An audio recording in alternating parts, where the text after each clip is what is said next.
It was once spoken that gratitude is a quality not limited to man. though just why it was spoken, no one has ever been quite certain. For at the time of this saying, there lived a poor slave named Androcles. My friends call me Andy. However, he was seldom called Andy because I don't have any friends. Androcles was owned by a wealthy merchant who treated him cruelly and forced him to work very hard. From morning till night, he did the cooking, made the beds, scrubbed the floors, and mended his master's torn togas. And for the tiniest little mistake, he was punished severely. Oh, hold still, master. There's a fly on your nose. Don't hit him with that, you idiot. You'll hurt me. Get the fly spray. Yes, master. Got him. All right, that did it. Now you know what's going to happen to you. No, master. Not that. Ah, but the merchant showed him no mercy. He made him stand in the corner for 2 hours. Time after time, Androcles tried to please his master and win his gratitude, but never with any success. Come, master. I have prepared a nice hot bath for you. Well, how nice. Oh! Was the water a tiny bit too hot for master? And, of course, he was again severely punished. I can't stand another minute of this inhuman punishment. I'll run away, and I'll search the world for someone who will give me gratitude for what I do. And so he did. For that very night, as his master lay sleeping, he stole out of the house and scurried away into the darkness. The next morning, Androcles was deep in the forest where he was certain his master would never find him. He was walking along his merry way when suddenly a voice called to him from a dense thicket. Oh there, stranger. Ho yourself. Who speaks? It is I. Androcles found himself face to face with the biggest, fiercest-looking lion he had ever seen. He was terrified and turned on his heels to flee and would have gotten away but for a huge tree that slightly blocked his path. Certain that the lion was upon him, he looked over his shoulder but noticed that the beast was simply lying there, moaning and whimpering piteously. What seems to be the trouble? I have a vicious thorn in my paw, and it hurts me terribly. Please have pity. Pull it out for me. Are you kidding? If I got that close to you, you'd grab me and eat me up. Oh, no, I wouldn't. Honest Injun. Remove the thorn. I will be your friend for life. The poor beast's pleadings were so convincing and he seemed so sincere that Androcles decided to take a chance. Careful now, careful. Hold still. Oh. The lion was overjoyed with relief and thanked Androcles profusely. You know, I really feel he's grateful. Oh, I am grateful. Androcles was very pleased, for he had finally earned gratitude for something he had done. He bid the lion farewell and went on his way. Several days later, however, fate struck Androcles a cruel blow, for he was captured by soldiers and taken to the city and thrown into the dungeon. It was there that he learned that he was to be used in the circus. Being in the circus isn't too bad. I mean, maybe they'll let me be a clown. It isn't that kind of a circus, friend. They're going to throw you to the lion. This is sure going to ruin my summer. The following day, the stands were filled, and the emperor and all his court came to view the spectacle. A hush fell over the arena. Androcles trembled. The signal was given. The steel door creaked open, and with a mighty roar, a gigantic, ferocious lion bounded into the arena. The beast had been kept without food for several weeks to make him even more fierce, and he shook his great head with rage. The quaking Androcles prepared to meet his fate when, suddenly, he recognized the lion as the same one from which he'd removed the thorn.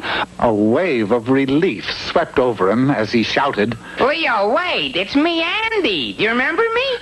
Yeah. You took the thorn out of my paw. Right. And you were grateful because I did you a favor, so now you won't eat me. I sure am hungry. I know, but you still won't eat me. I'm your friend. They didn't feed me for 2 weeks. But you still won't eat me, will you? Will you?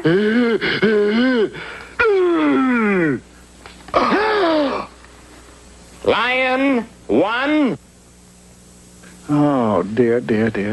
So as you can plainly see, dear friends, the moral to this story is that if you ever do a favor for a great beast with long teeth and sharp claws, and he tells you that he will be forever grateful, don't you believe him. Because you can just bet your boots that he's a lion.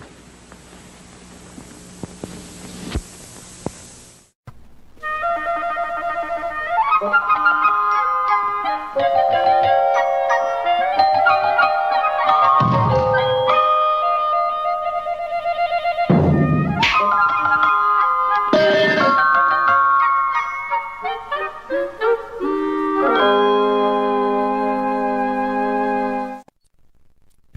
upon a time, there was a king named Midas. He was a very greedy king indeed. The one thing he loved most in the world was gold. The one thing he had the most of was Gold! and the one thing he wanted more of was Gold! Gold! Gold! So he sent his tax collectors into the kingdom to do his gold gathering for him. As the people grew poorer and poorer from being taxed, Midas grew richer and richer. Finally, the people were reduced to living on a diet of turnips. As a result, King Midas began to get the funny feeling that people didn't like him very much. I need to do something to make people like me. Then I can tax them even more. So the king called a meeting of his advisors, Bobble, Bangle, Bead, and Benson. Gentlemen, I must be made popular. Well, sire, I'm just talking off the top of my thatch. What is it, Benson? Well, what about lowering the taxes? We could... That wasn't it, huh? The next day, the king called another meeting of his advisors, Bobble, Bangle, and Bead. Well, let's put this idea on the rack, see how it stretches, KM. We'll point out your warm human qualities. What warm human qualities? Well, you must have some. Like what? Dogs. Everybody likes dogs. I hate dogs! I can see it now. Heralds all over the kingdom, posters on every wall. Midas loves mutts. Hear ye, hear ye! This day, King Midas will free all dogs in the royal dog pound. Sure enough, as the people watched, the king let all the dogs loose. Maybe he's not all bad. Animals like him. Your Majesty, would you like to pet Tweaky here? Oh, how nice! A lovely pussycat! Pussycat! And the king was instantly buried in a snarling mass of dogs. Get off, you mutts! Get off! Oh, I hate dogs! Just as I thought. A fake. And the people once more pelted the king with turnips. Before, they had just disliked him. Now they despised him. So the next day, Midas called another meeting of his advisors, Bobble and Bangle. All right, now what? Well, let's put this in a crossbow and see how it shoots. Midas, you'll slay a dragon. Me? You. Oh, good! Hear ye, hear ye! King to fight dragon! Maybe there's something good about Midas after all. Well, on the appointed day, King Midas strode forth to do battle with the fire-breathing dragon, which, of course, wasn't a real dragon at all. Avaunt, foul fiend!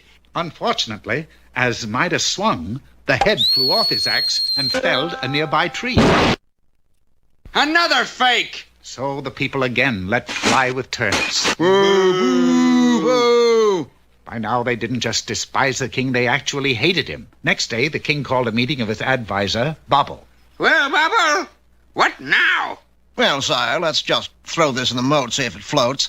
What about giving you the golden touch? Isn't that expensive? Well, not if you just use this spray gun and this cheap gold paint. Good thinking, Bubble. The word spread in a flash. King has gold touch! Midas 24-carat monarch! Big free demonstration! People came from all over to watch the king turn things into gold. Hats, canes, bushes, even rocks. That's gold? Looks like gold? Yeah. Feels like gold? Yeah. The king says it's gold? Yeah. It's gold. Hooray for King Midas! Well, the king sprayed more and more things until everything in the kingdom looked as if it were made of gold. Midas, of course, was very popular, but since everybody had more make-believe gold than he could use, gold began to lose its value. Soon it took a wheelbarrow full of gold just to buy one turnip. But back in his castle, the king was very happy indeed. Bubble, you've done it. The people like me, and I'm still the richest man in the kingdom. Not quite, sire. Huh? The country has gone off the gold standard. What? Well, what is the standard now? Turnips. Turnips? Yes, turnips it was. And of course, everybody had some turnips. Everybody except King Midas. With nothing but gold, he was the poorest man in his own kingdom. You mean I'm broke, Bubble? Looks like, sire. So the next day, the king called a meeting of his advisors. And of course, nobody was there but him. Today, King Midas lives in a very modest castle on a little side street. He still has lots and lots of friends, and of course, he still has the golden touch.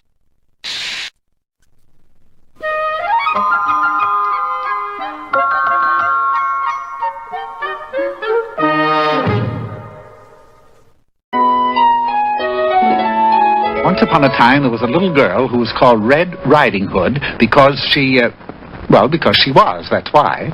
Anyway, one day she was going through the woods to Grandma's house to sell her a membership in the PTA. As she went, she sang a song. La la la la la la la. That's not much of a song. Well, I'm not much of a singer. La la la la la la la la. Now, although Red didn't know it, on the path up ahead, a wolf was waiting to I hereby swear that I'll be good. I will not eat a Riding Hood. Well, what's all this? I just joined Riding Hoods Anonymous. What? I'm trying to kick the Riding Hood habit. La la la la la la la la. When you see a Riding Hood, greet her as a friend you should.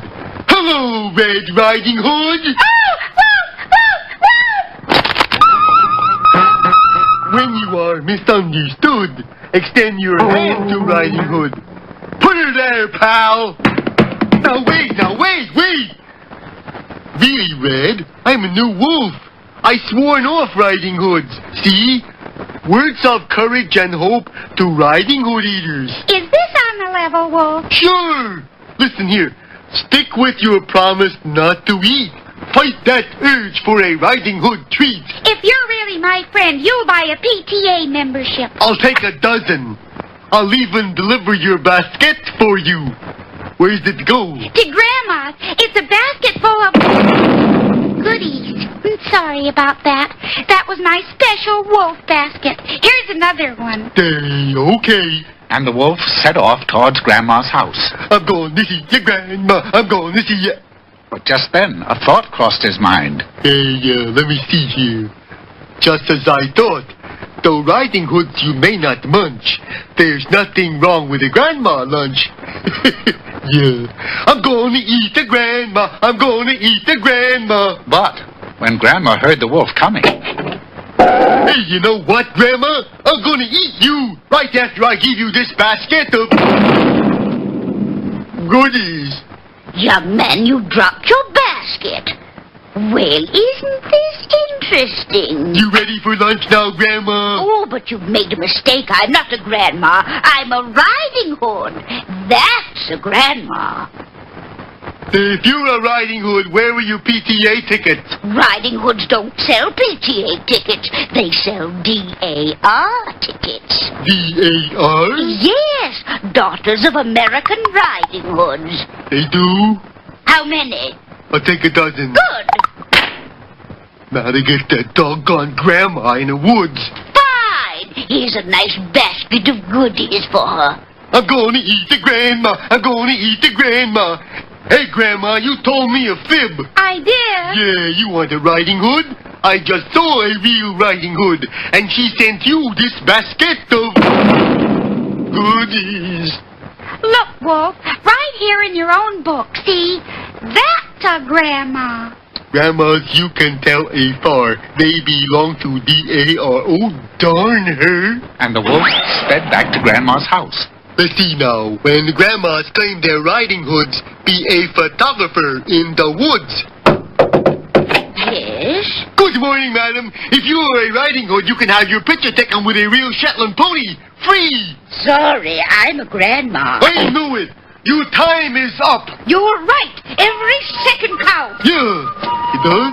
You've got to get these dispatches to the front. You're the only one with a horse. Carry on! Rush me, Colonel!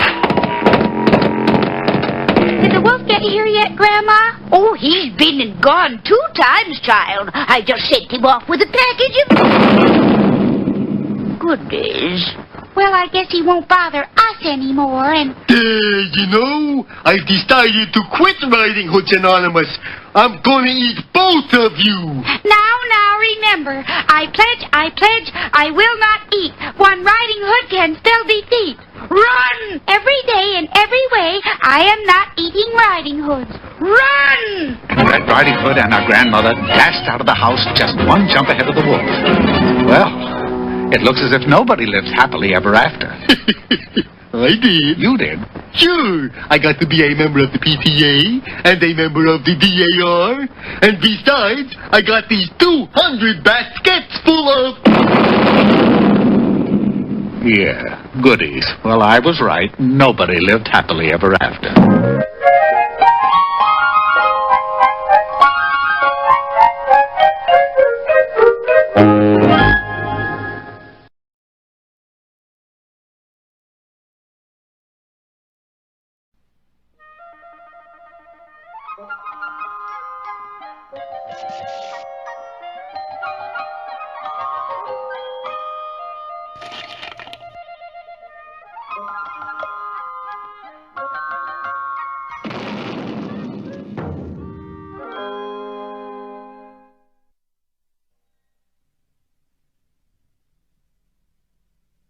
Once upon a time, in a little pond in the Middle West, lived an ugly duckling who wanted to be a movie star. I ought to be in pictures. Da da da da da. He was the star of his local dramatic club, and he was written up in his hometown newspaper for his acting in Cyrano de Duckerac, Hamlet, the Melancholy Duck, and Duck of a Salesman. But this kind of fame meant nothing to him. He wanted to be a movie star. I'm just ripe for some lucky scout to discover. So the ugly duckling left his little pond and journeyed far away to a place where all the big talent scouts came to scout talent, a place called Schwab's Swamp. All around him were pictures of the ducks who had been discovered there. Duck Benny, Duck Jones, Duck Washers. Gee, even Duck Tracy. And sure enough, talent scouts were discovering ducks all around him. Hey, you. Me? No, him. Sign here. Hey, handsome. Yes? Not you, ugly, him. Will 1,000 a week be enough? But alas, nobody wanted to discover the ugly duckling. Ugly? Gosh, looks like I'm a has-been before I was even a was. My, for a duck you are certainly a silly goose. What do you mean? You can't just sit there and wait for them. Make them discover you. By golly, I'd do it.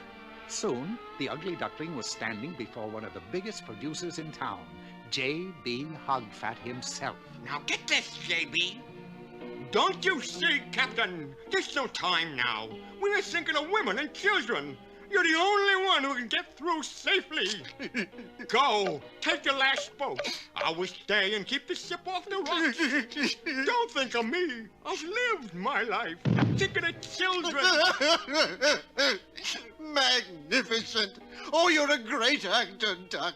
Then I get a contract? Of course not. You're ugly as a mud fence, but you were superb. Yeah, that figures. The ugly duckling tried and tried. Ah, my little pigeon, come with me to this swamp.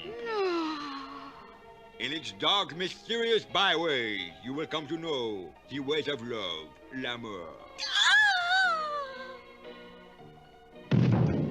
Duck, you are greatest lover in world. But, You ugly. no soap. No soap. Still, the duckling didn't give up.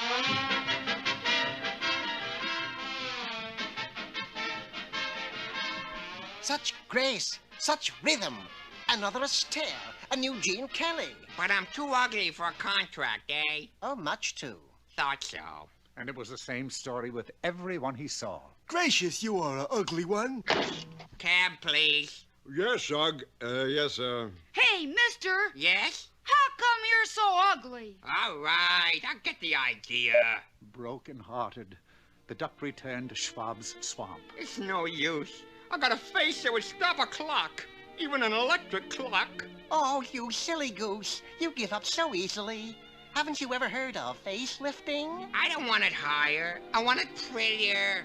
Then go to a plastic surgeon. Get your beak bobbed, your feathers lifted. Get handsome. Yes, I'll do it. So, several weeks later, at the hospital... I have good news for you, my boy.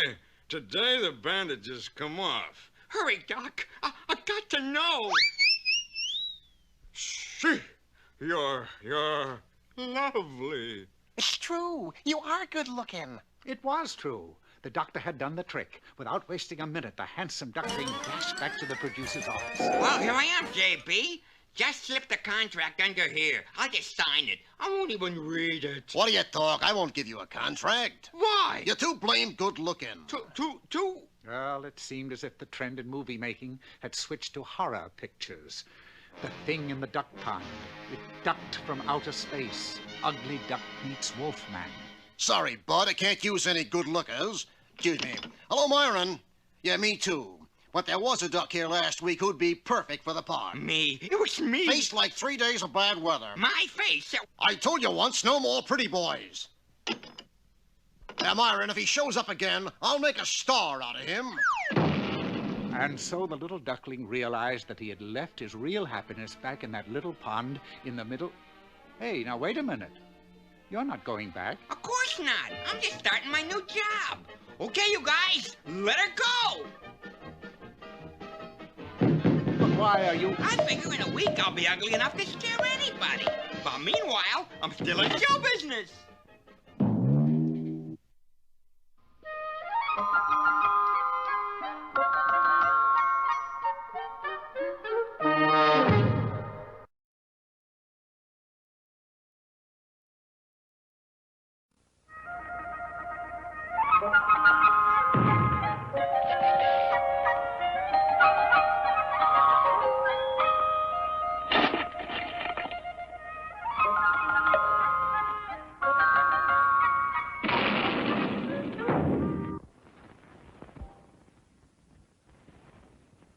Once upon a time, in a large forest, there lived a woodchopper, his wife, and their 2 children, Hansel and Gretel.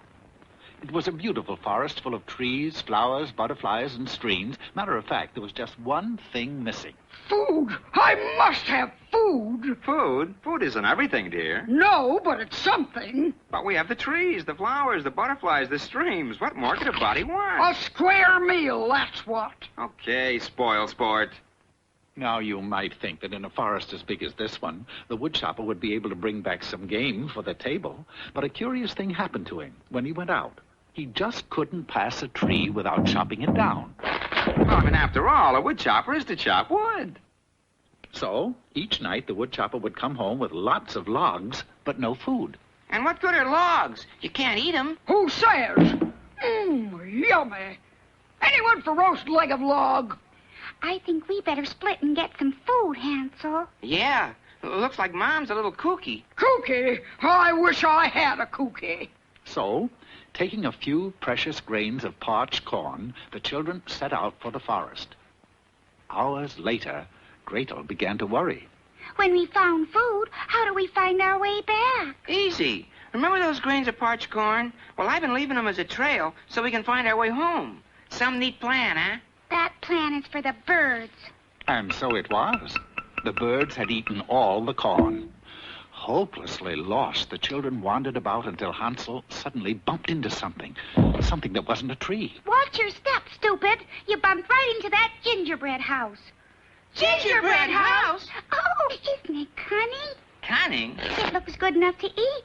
Have a piece of shutter. I'm more of a shingle and doorman myself. And in a few minutes, Hansel and Gretel had eaten a big hole in the little house. Then, suddenly... Nibble, nibble like a mouse. Who is nibbling at my house? There's always a catch. You're a wicked witch, aren't you? Well, yes. And you got all kinds of magic powers, true? Well, no. You can't breathe fire and smoke? Nope. I just get dizzy. You can't summon up demons? I don't know. Hey, you demons! You got no magic powers at all? Well, there is one thing I'm pretty good at. Turning children into aardvarks. Yeah, at that you're pretty good. But I don't really care much for aardvarks. Then why do you keep changing children into them? Because I care even less for children. Besides, I have the witch's tradition to uphold. Isn't there something you'd rather do? Oh, sure. I'd like to know how to ride a broomstick. Broom, boy. But what's the use? I'll never get off the ground. If I show you how to ride a broomstick, will you change Hansel back again? Of course. But you aren't even a witch. Oh, come now. There's a little bit of the witch in all of us girls. Give me the broom. Now, you take this broom. Yeah, yeah. And you twirl it all around. Yeah, yeah. Now you put it on the ground. Oh, yeah. And you sit right down. Yeah, yeah, yeah. Now you tell that broom. Boom, boom, boom, boom. Fly around the room. And sure enough, Gretel began to fly. Now me, now me. But unfortunately, the witch hadn't asked how to turn the broom off. So, once she started it, she had to keep on going.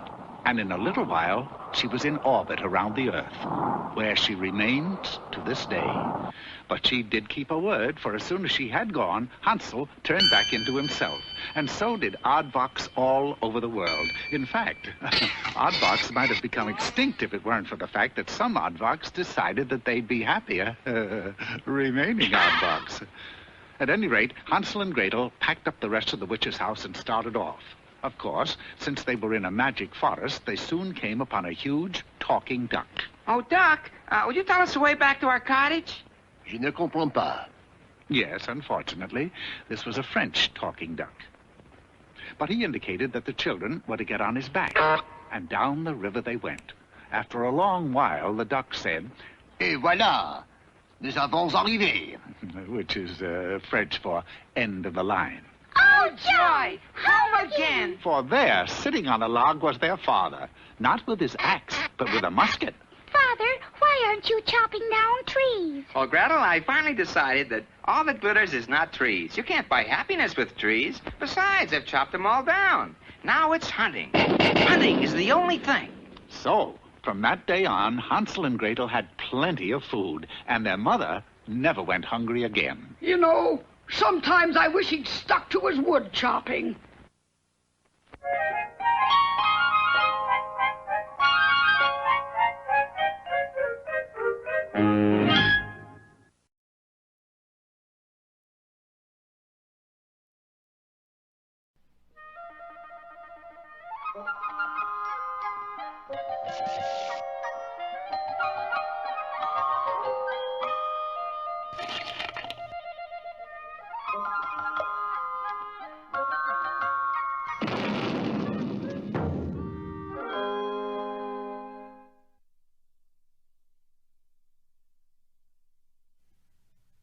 Once upon a time, there was a girl named Cinderella.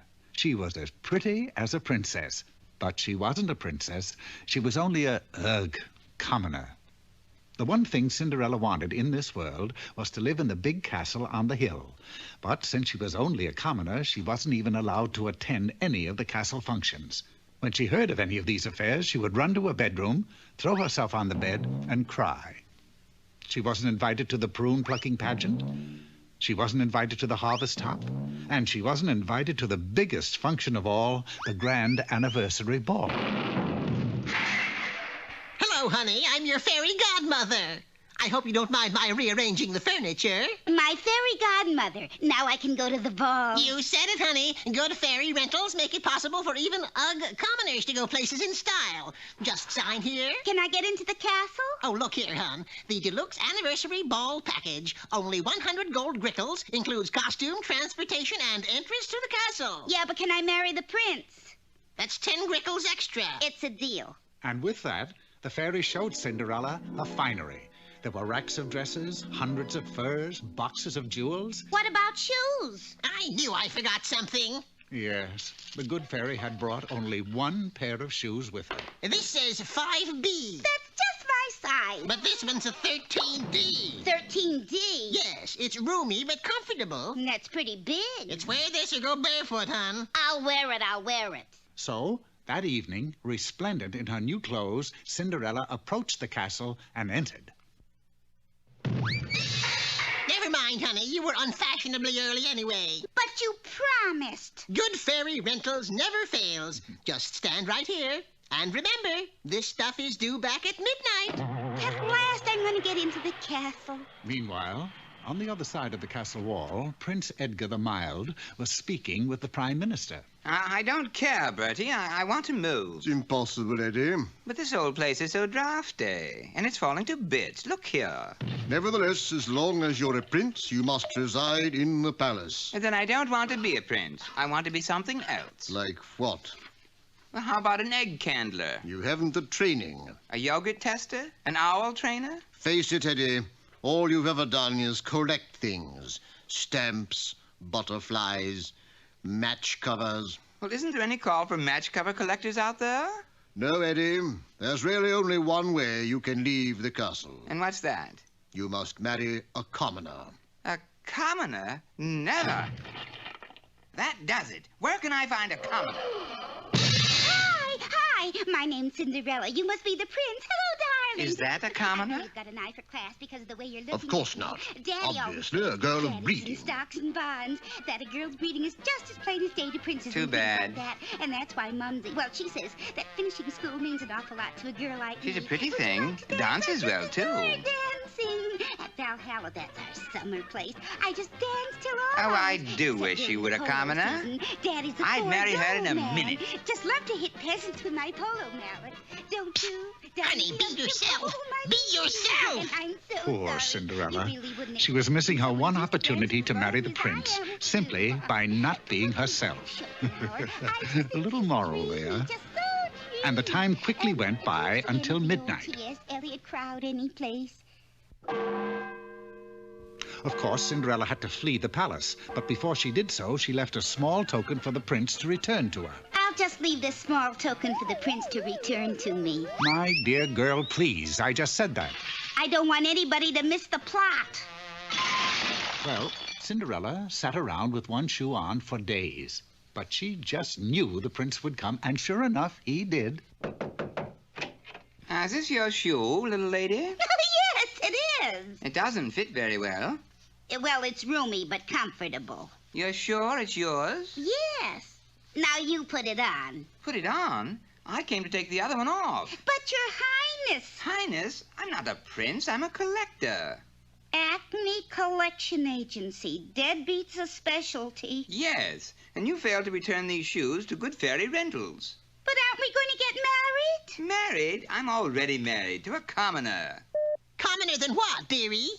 So the prince got to leave the castle after all, and he and the good fairy lived happily ever after.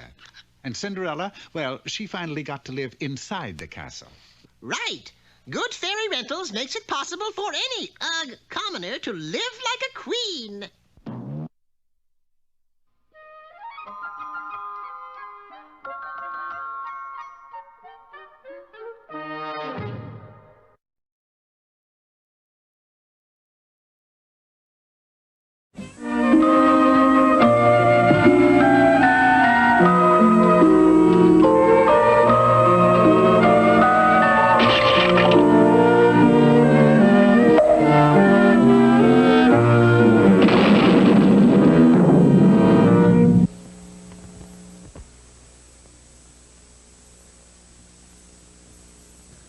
Once upon a time, there was a little kingdom named the Kingdom of Fig, in which there was a castle, in which there was a throne room, in which there was a king named Newton. I thought you'd never get here. This particular day, the king was busy planning 1 week's dinner menu with the castle cook. How about a nice roast beef, your highness? Had that last Sunday. I fix a nice suckling pig with an apple in his mouth. No, I like suckling pig, but suckling pig doesn't like me. How about a chili beans and a chocolate malt? Oh, you're getting warmer. But no. How about a roast chicken? Sorry, we don't got a chicken in the palace. Roast turkey? No turkeys in the palace. Roast goose? No goose.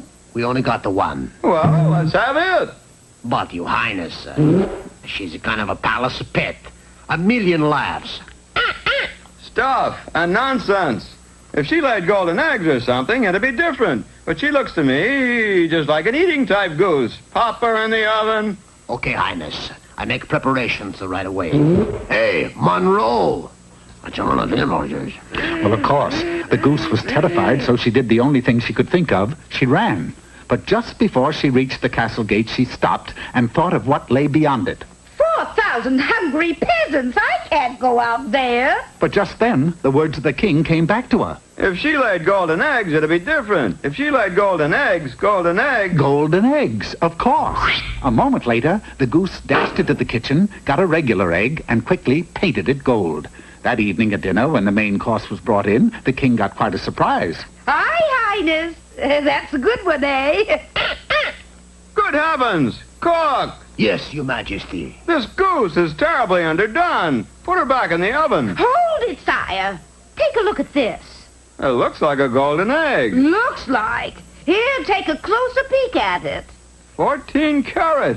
She's done it, Your Highness. You got a goose that lays golden eggs. Well, upon my word. Yes. The trick had worked like a charm. News of the king's good fortune spread like wildfire. X3, local goose lays golden egg. King Newton of Fig hits jackpot. Matter of fact, the news spread a little too far as it reached the eyes of the king's cousin, Duke Porkington of Hogg. A thing like this is too big for Newton to handle. It must worry him terribly. I'll just relieve him of the responsibility. To arms! And the greedy duke marched on his cousin's castle to take the wonderful goose by force. When King Newton heard about it, he spoke those deathless words by which we remember him even today. Don't give up the goose. Yay! But Duke Porkington was determined. Day after day, he blasted at the castle. You know, Your Grace, you may kill the goose that lays the golden eggs. If I can't have it, nobody can, see? But by then, King Newton's castle was shot away. Why aren't we shooting back? We are the cannonballs, Majesty. All we can do now is sit and take it. Golden eggs. I wish I'd never heard of golden eggs. Me too. In fact, I'm going to get rid of this one right now. No, sire, don't throw it. Some joke, eh, Majesty? Even fooled you, eh? Funny. Shall I go get in the oven, sire? But instead of being angry, the king jumped with joy. You're a fraud! A phony! You can't do it! Well, I was just... Well, I can tell Porkington that I don't have anything he wants. He'll go away. But just then, a very strange thing happened. Sire, may I have some pickles and ice cream? Of course, I'll go... Pickles and ice cream? Or maybe a little sauerkraut topped with strawberries? Are you feeling all right? Just a little faint. What is it? Nothing. I'm just going to lay an egg, that's all. And she did.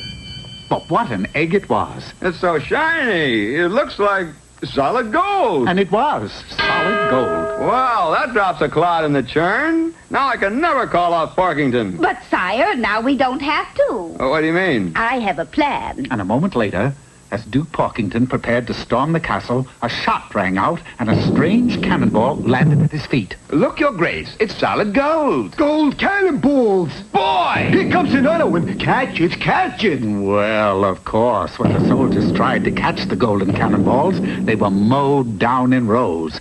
And in a little while, Duke Porkington stood alone on the battlefield. Are you going on with the battle? No, Newton. Just picking up souvenirs.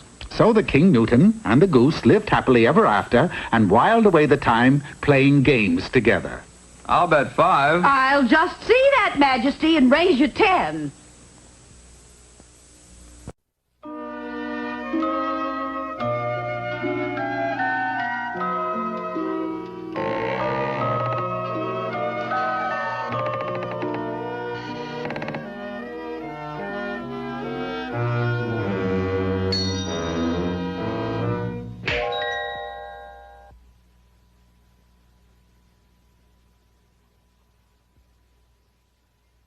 Once upon a time, there were 3 little pigs. That's capital P-I-double-G-S. Yes, of course.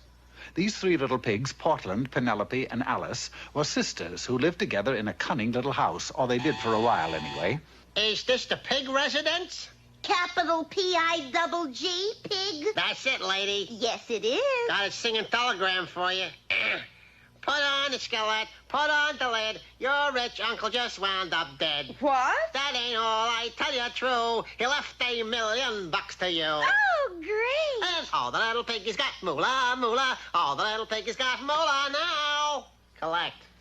Yes, the pig sisters were now rich beyond their wildest dreams, and the first thing they decided to do was... move out of this cunning little house. So, in a very short time, as these things go, each of the 3 girls had built a mansion of her own. Portland's was of straw, Penelope's was of sticks, and Alice's of solid brick.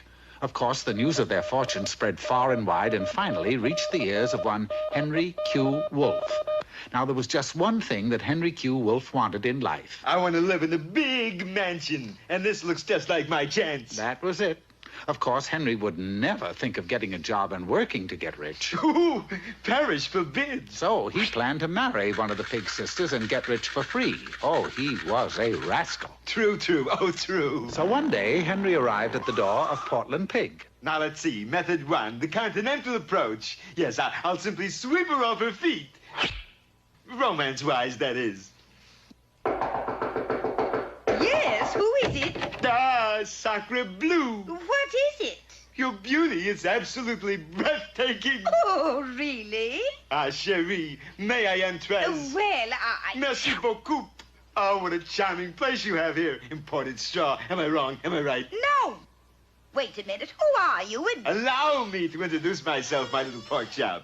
Count Henry Q. Wolfe. My friends call me Hank. You can call me Hanky. Well, it looked as if Portland would surely be his victim. He whispered sweet nothings in her ear. Nothing, nothing, nothing, and likewise nothing. He recited poetry to her. Roses are red, violets are blue. You've a cute little nose, and I do too. He played the piano. He even showed a keen interest in good books. Oh, this man has a soul. Portland seemed most impressed, and Henry, felt that now was the time to pop the question. Ah, Portland, my petite cochon, will you marry me and make me the rich, happiest man in the world? Portland's answer came quickly. No. Oh, you play the hard to get. I ask you again. No. Would you like to think it over till tomorrow? I guess not. But if you thought this dampened Henry's spirits, you'd be wrong. Sure, there's still 2 sisters left, you know. So Henry dashed right over to Penelope's house. Let's see now, method 2, the caveman approach. Yes, who is it? Okay, beautiful, step aside. I'm coming in. Got the place done in early American stick, eh? Nice, I guess. But I'm gonna make a few changes around here, baby. See here, what do you want? Just you, that's all, honey bunch. I've made up my mind. You're gonna marry me, baby. How do you like them apples? Obviously, she didn't like them apples. Now, Henry had only one chance left, and he hurried to Alice's house. Method 3, the all-out approach. Oh, boy, this one's bound to work. Yes, what do you... I love you, I adore you, I worship you, I can't live without you. Yes, but I... Please, please say you'll marry me. But... Please, please, please. Well, all right, You said yes. Yes, you said yes. Oh, dear rich Alice, you've made me so wealthy, happy. But I'm... No time for buts, my pet. Come, let us fly together now. Well, they were married immediately, and they set off for a whirlwind honeymoon at Niagara Falls. Look, Alice, you see all the water? Yes, but That's enough. Let's go. And away they went back home, for the wolf couldn't wait to start living in the big brick mansion. Ah, this is the life, eh, Alice? Will you listen to me, loudmouth? I'm not Cassandra. Cassandra, would you come here, please? Coming, madam. I thought your name was Alice. That's what I've been trying to tell you. That's rich Alice Pig in there. I'm Cassandra, her poverty-stricken maid, you silly thing. Well, mistakes will happen. I'm also your wife, you worm. Get in here. But Cassandra, ow, honey, ow. Now, of course, every fairy tale must have a happy ending, so naturally, Henry did get to live in the big brick house surrounded by wealth, but not quite in the way that he'd thought. Yes, sir. Whom shall I say is calling whom? Whom?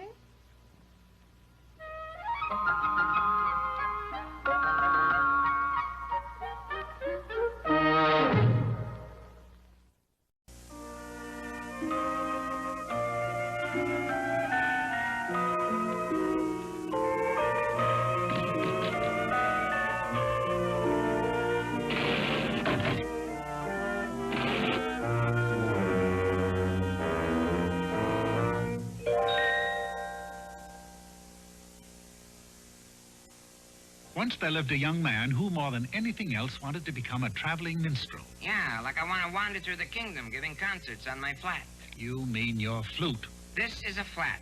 A flat is like a flute. You might say it's sort of a flat flute. He had practiced the flat for 5 years and at last felt he was ready for his debut. He rented the Hamlin Concert Hall, dressed in a variegated suit of clothing, billed himself as the Pied Piper. The house was filled, the lights were dimmed, silence fell over the great hall, and he began. Unfortunately, however, even after he had begun to play, the hall was still silent. for the flat was such a high-pitched instrument that no human ear could hear it. The only ones able to hear the flat music were the mice of the kingdom, and they did not like what they heard. Oh, my, no. Oh, that is piercing. That's the flattest I ever heard. Let's cut out of here. I can't stand it. And with that, mice left the kingdom in droves. But the audience, still unable to hear a thing, just sat, waiting for the concert to begin. In fact, they sat for 2 weeks before they knew it was over. It seemed as though the poor Pied Piper was a flop as a flautist, but a roaring success as an exterminator. Doing the only thing left for him to do, he took his flat and opened up an exterminator business, and was summoned by the king for his very first job. Hi, Highness. You have an exterminating job for me to do? Yes, I do. Fine. What's the pest? Rats, cats, bats, lice, mice? No, my mother-in-law. Mother-in-law? But mothers-in-law are human. Oh, yeah? You fat purpose little worm! King or no king, you're a nincompoop! And let me tell you... That's human? But only mice are able to hear the flat music. And if your mother-in-law can't hear it, it couldn't possibly drive her away. Well, what do mice have that mothers-in-law don't have? Why are they the only ones that can hear you flat? Well, maybe it's something they eat, sire. This set the king to thinking. Eating lots of carrots gives you good eyes. Mice eat lots of cheese. Maybe that's what gives them good ears. I think that's logic, sire. I'm going to feed that old meanie cheese until it's coming out of your big ears. And with that, the king gathered up cheeses by the score and set them before his mother-in-law. Look, Mama, all for you. You open your big mouth now and eat all you want. You're being nice to me. What are you up to, Weasel? Nothing. They're poison, aren't they? Oh, come now, Mama. Would I try to poison my own mother-in-law? Yes. You're right. What? I said they're all right. Watch, I'll eat some. The mother-in-law watched the king closely, and when he didn't drop dead, decided it was safe and tried some cheese herself. Say, this is good. Oh, the plan was working, but in order to keep her eating, the king had to eat cheese too. For 3 months, they ate gobs of Gouda, pecks of provolone, racks of Roquefort, and lots of Limburger. Finally, the king figured it was time to put the scheme to a test. Psst, Pipey, now, give a blat on your flat and we'll see what happens. Right, sire. What was that? It worked. The cheese had done the trick. They had both heard the flat clear as a bell. Now, the mother-in-law could be exterminated with no trouble at all. The king packed her bags, had a carriage waiting at the front gate so that she could make a quick getaway, and sent the piper off to do his stuff. The Pied Piper played his flat for the mother-in-law like he had never played before, but with rather surprising results. My, what haunting music. Where could it be coming from? Why, it's you. Yes, ma'am. Doesn't it give you that want-to-run-away feeling? Heavens, no, I simply love it. More. Play more. The Pied Piper, never having had anyone like his flat music before, immediately fell madly in love with the king's mother-in-law and played for her with all of his heart. Like, go, man, go! That awful flat music. Stop that this instant, you. I command you. See here, Runt. I happen to like flat music, and if you don't, you know what you can do. The king did know, and he did. He dashed to the waiting carriage, and he sped away for parts unknown, never to be seen again. Now then, are you ready, dear? Yes, my love. It was quite clear that the king's mother-in-law and the Pied Piper were meant for each other, and they were soon married. In the months to follow, it was decided that all in the kingdom should be allowed to enjoy flat music. So the castle was converted into a concert hall, and flat concerts were held nightly.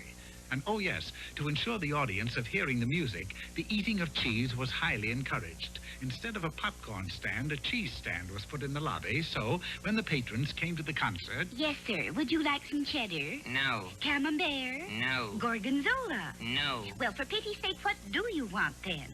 Take me to your liederkranz.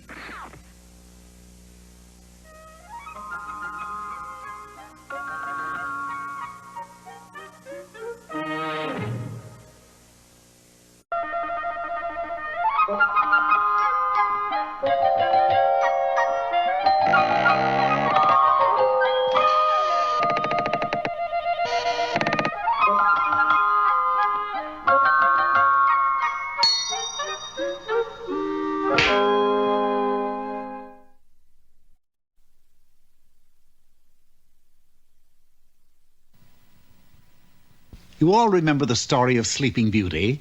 How as a baby she was put under a spell by a wicked fairy, how when she had grown up she pricked her finger with a needle and fell into a deep sleep from which she could be wakened only by a kiss. You remember, too, how a fence of thorns grew round the castle to prevent anybody from entering. Anybody but me, that is. And just who are you? A prince, naturally. Don't you see the robes, the crown? You want to see my ID card? Well, how do you propose to enter the castle? Easy. I haul out my trusty broadsword and...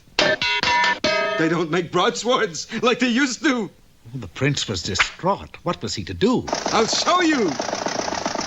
These they make like they used to. The prince made straight for the tower room. Sleeping Beauty, I've come at last. With one kiss, I shall waken you and... Wait a minute. Awake, she's just another princess. Asleep, she's a gold mine. I can see it now. Sleeping Beauty comics, Sleeping Beauty hats, Sleeping Beauty bubble gum, and biggest of all, Sleeping Beauty Land. Sure enough, the castle was soon made ready as a great tourist attraction. There was Moat Land. Have your X-coupons ready, please. Have your X-coupons ready. There was Entrance Hall Land. Y coupons, please. There was Stair Land. That's a Z coupon, folks. A Z coupon. And, of course, Sleeping Beauty herself. Sleeping Beauty Land was clearly a great success. 1,000,001, 1,000,002. Sorry, the castle's closed till 8 a.m. Hold it, Junior. I'm Yolanda, the wicked fairy that put Sleeping Beauty to sleep. Well, that calls for some free coupon books. Books? Look, I want half of this whole setup, or else. Else what? Else I use my magic powers to wake her up. Well, now, we can't have that, can we, partner? And you are my partner, and a charming one at that. Now, wouldn't you like to see some of our Sleeping Beauty Land? Why not? Just step this way to Dungeon Land. My, this is spooky. Well, it's very popular. Some people stay here for a long, long time. How does it work? Well, I put these around your wrist, you see? Yes. Then I leave. Well, have a good time. I'll see you in a couple of years, kid. So, once again, the prince was in business for himself. 1,064,000, 1,065,000. Hiya, honey. You're back. You broke the chains. Yeah, they don't make them like they used to. Well, partner, how about trying our special submarine ride? Keen. The cement is just a safety precaution. The city makes us do it. I like the way it squishes between my toes. It's quick drying, too. There. Not squishy now, is it? If I like this one, can I go again? I'm afraid not. It's more of a one-way ride. So the prince was once more without a partner. 4,002,000, 4,003,000. Hello, I'm back. That ride was more fun, especially that first part. But... Imagine half of all this is mine. Yes, including the souvenir sales. Souvenirs? How much do they sell for? Well, this one is 75 cents. This one is $1. The Sleeping Beauty cowboy lasso is only $1.69. Now, let's see. Carry the 4 and... Say, you're in luck, little lady. I am. You betcha. You also get the official Sleeping Beauty Land moon rocket as a bonus gift. Goody. I've always wanted a... And the clever prince had apparently solved his problem. But soon he had another one. For the next morning, the crowds outside the castle were smaller, and the next day, smaller still. Clearly, Sleeping Beauty was a slipping beauty. And the prince was very sad indeed. Then, suddenly... Hiya, sweetie. I'm back. And was that ever a ride? Well, you can have the whole thing back now, Toots. Sleeping Beauty Land is a flop. Now, wait a minute. She's been asleep for 20 years, right? Right. Maybe people would pay money to talk to somebody who's been asleep for 20 years. You mean... Yes, we just wake her up. We'll make a fortune. Go ahead and do it. Who, me? You put her to sleep, didn't you? Well, frankly, no. I'm not really a wicked fairy. I'm just wicked. But then how... Easy. You kiss her. You're a prince, aren't you? Well, not exactly. I never joined the union. I really make my living beating pigskins. You mean... Yes. I'm a hog flogger. But just then a remarkable thing happened. Sleeping Beauty's eyes opened, and she sat up. Don't worry, kids. I wasn't really asleep. Then why the big 20-year act? I just wanted to see if I could make it in showbiz.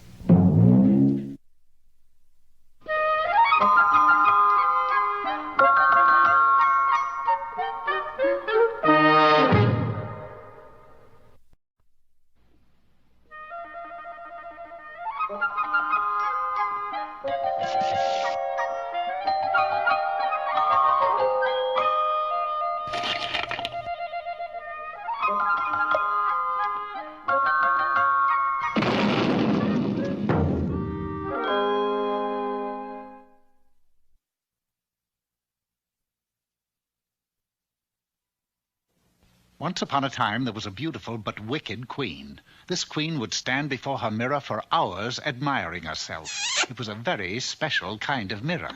Mirror, mirror, coin machine, am I still the cutest queen? You're still the best, but wise up fast. Snow White will soon go whizzing past. Snow White? Where can I find her? With dwarfs she dwells, those sawed-off mugs. And by the way, stop using slugs. And the queen got a poison apple to take to Snow White, an apple that would make her the victim of sleeping death.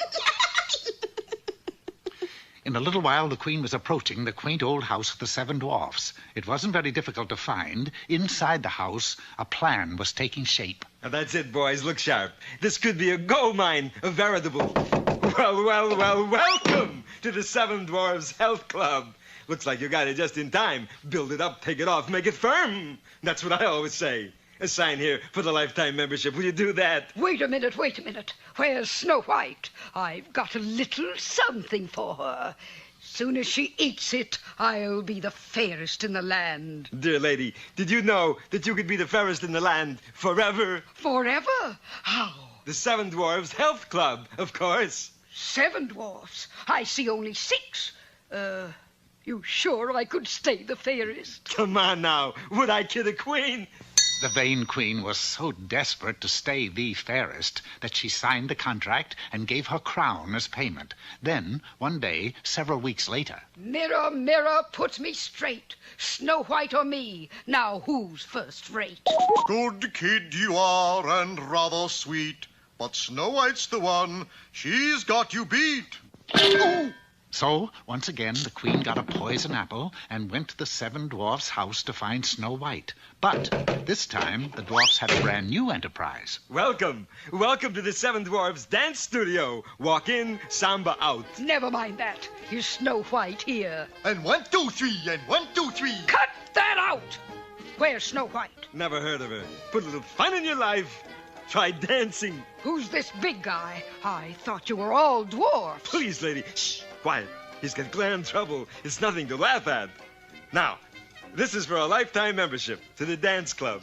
Sure enough, this time the queen traded all her jewels to the dwarfs. And some weeks later... Mirror, mirror, 1, 2, 3, is there one as fair as me? Fair at what? Not dancing, pray. Snow White now leads in every way. The queen was clearly slipping fast. All right. Where's Snow White? Will you look at that posture? That hair. And my dear, those clothes. No good. If you want to be the fairest in the land, you'll need a lifetime membership. The 7 Dwarfs Charm School. Fairest in the land, eh? How much? At this time, the queen gave the deed to her castle to the dwarfs. So when she returned home, it was to an empty lot. Mirror, mirror on... I know. Snow White at the dwarf's place, in that order. Listen, wiseacre. Snow White isn't at the dwarf's place where you keep sending me. With dwarfs she dwells and... All right, I'll show you. See, no Snow White here, just dwarfs. Oh, will you look at that poor woman? A B1 deficiency. Now, how could you ever hope to be the fairest with improper diet? Improper diet? No, not meats. No yogurt. No wheat germ. But I have nothing left to pay for anything. You need the 7 Dwarfs Health Food Plan. You what? Just this mirror. That's all I have left. That's all? Okay, we'll take it. Here. And your health food plan starts with eating these apples. So the wicked queen wound up with nothing but her own poison apples. But suddenly... Pardon me. Do you have a pay mirror I can use? Right over there. Is it a local? Mirror, mirror on the wall, who is the fairest of them all? Snow White is the fairest one, but getting there is half the fun. Oh, goody, goody, goody. That's me. I'm Snow White. No. There really is a Snow White? Get ready, boys. Another pigeon. And if you want to stay the fairest, you'll need a lifetime membership in the 7 Dwarfs Health Club. 7 dwarfs? I see only 6. Isn't there a 7th one? Well, certainly there is. Meet Max. He has the most important job in our whole operation. Yeah. And boy, it's stuffy in there.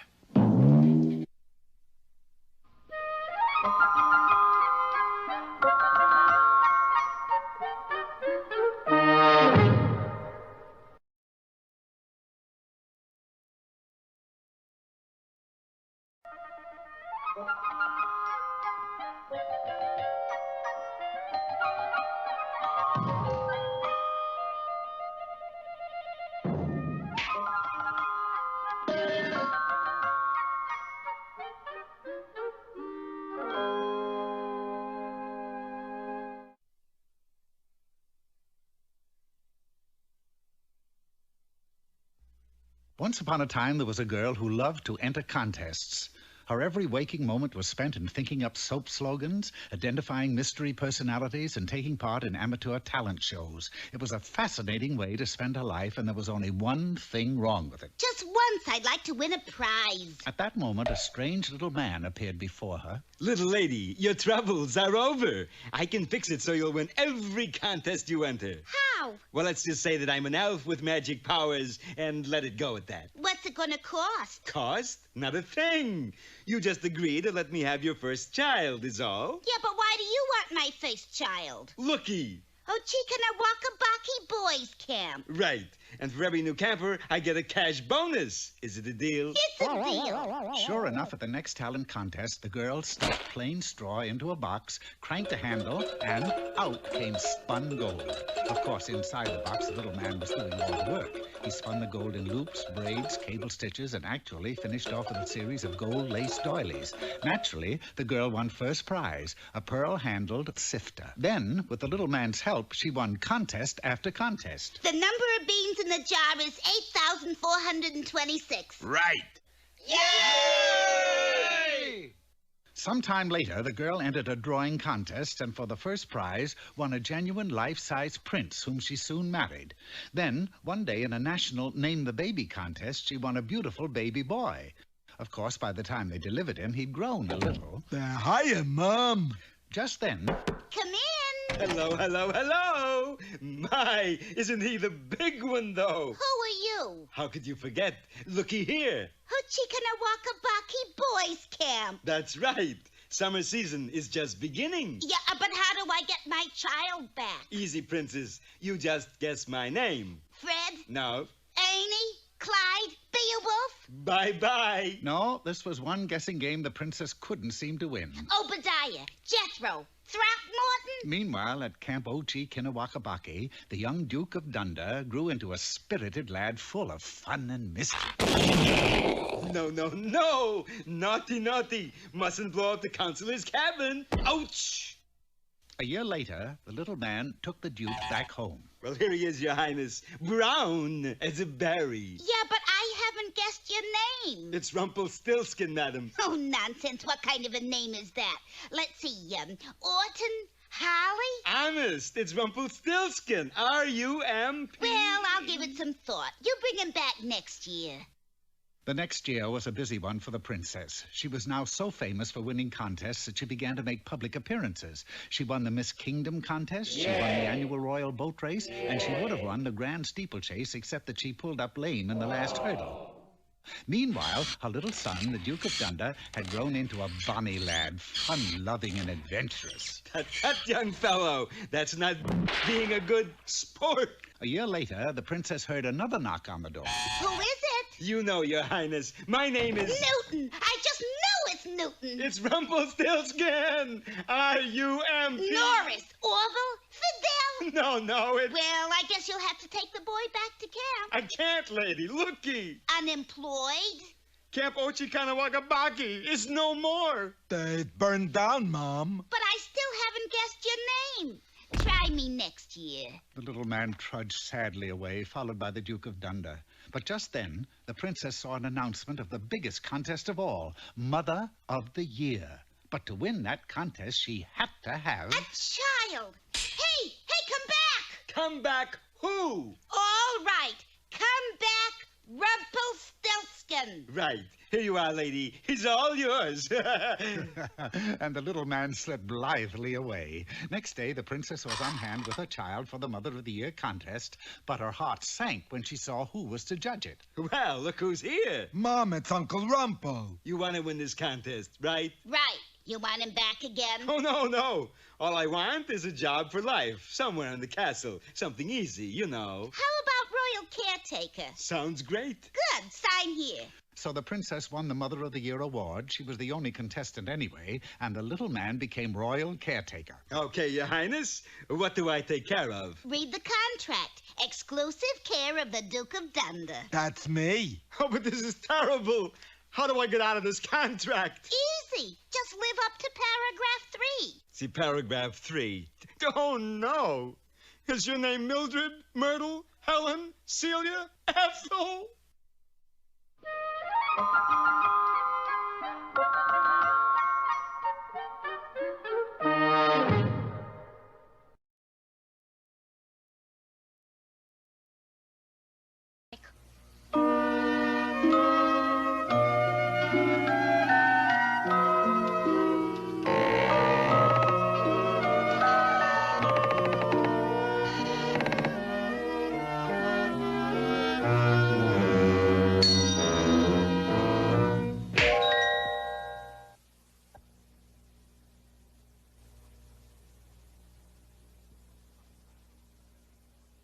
Once upon a time, there was a very ordinary kingdom full of very ordinary people. They were so ordinary that they would have found life very dull indeed if it weren't for just one extraordinary girl named Beauty. Oh, I spread a little sunshine on my way to make you blithe and bonny all day. She was so lovely and gay that when ordinary people saw her, they didn't feel quite so ordinary. Oh, I spread a little sunshine on my way. I do the best I can to make you gay. I'm always strewn flowers to and fro to bring a little sunshine where I go. This extraordinary girl danced and bounced about so that people called her Leaping Beauty. Then one day, while she was sprinkling flowers and sunshine like crazy, a terrible thing happened. Ow! My toe! Oh, sorry. You and your sprinkling. Do you know the penalty for stomping on a witch's toe? You mean that silly bit about putting me to sleep? That tired poison apple and all that? Yes. But you know how that always turns out. How? Everybody lives happily ever after. Yeah, that's right. Then why don't you broom out of here? Oh, but this witch was a smart witch, and she soon got an idea. Oh, this is a Lulu. Instead of my putting you to sleep, you're going to put other people to sleep. You mean no apple? No, I'm going to invent boredom. Boredom? Never heard of it. Of course not. I haven't invented it yet. But watch. From my magic medium come ennui and tedium. Dreary, dreary, dull and bleary. Beauty's voice will make them weary. Ordinary people sleep, for beauty now is just a creep. You know I just have to be kissed by a prince to break the spell. But nobody's going to kiss you, dearie, for you are now a bore. A crashing bore. After the witch was gone, Beauty quickly looked in a mirror. I don't look like a bore. No, nothing had changed, except maybe her voice, for she now found she couldn't stop talking. Oh, look at you, you pretty, pretty thing. You haven't changed a tiny bit. Love that girl. But she wasn't really the same at all. Look at me, oh, look at me. I'm as lovely as can be. I'm as pretty as a picture, too. Lucky, lucky, lucky you. And ordinary people did get bored. Oh, how nice that you can see. Lovely, gorgeous little me. I should charge admission, though. I'm so cute from head to toe. And they did fall asleep. Oh, my goodness, the Wicked Witch did it. I'm a bore. A dreadful, crashing, sleep-making bore. And I can't do anything about it. Yes, it was true. Beauty had bored all the ordinary people in the kingdom into a deep, deep sleep. All except the king and his prime minister. For we all know that kings and prime ministers are not ordinary people. Otherwise, how would they get to be kings and prime ministers? Look at those ordinary people, Ponsonby. They're all asleep. No, Majesty, they're just bored stiff. Who has done such a thing? A girl called Beauty. Oh, no, she is such a bore. If she's a bore, banish her to the forest with the other boars. But she's not quite that kind of bore. Don't tell me what a bore is. To the forest with her. So Beauty was banished to the deepest deep of the deep green forest with all the other boars. Fortunately, at that very moment, Prince Charming happened to be boar hunting in the forest. The prince whose kiss could break the spell. He'll never make it. Watch. Oh, you most extraordinary girl. Why are you crying? Because you're standing on my foot. Oh, sorry about that. As if I didn't have enough trouble already. I'm a bore, you know, a terrible bore. I'm such a bore I put an entire kingdom to sleep, and all because I'm cursed with this fatal beauty. Oh, you don't know what it is to be so lovely and gorgeous and... Oh, dear, I've done it again. Yes. The prince was so bored that he'd gone to sleep standing up. Poor man. The least I can do is make him comfortable. Must be terrible to sleep standing up. Little did Beauty know that a real boar with tusks was right behind the prince. Yike! You kissed me. Yes, a bit of all right, what? And you know, I don't feel a bit bored. And I... Yes? I can't think of a thing to say. Oh, good. Yes, the spell was broken. The witch was beaten. And so Beauty and the prince lived happily ever after. All the ordinary people in the kingdom woke up, and they lived happily ever after, too. Which, as any ordinary person will tell you, is really quite extraordinary. Oh, rats!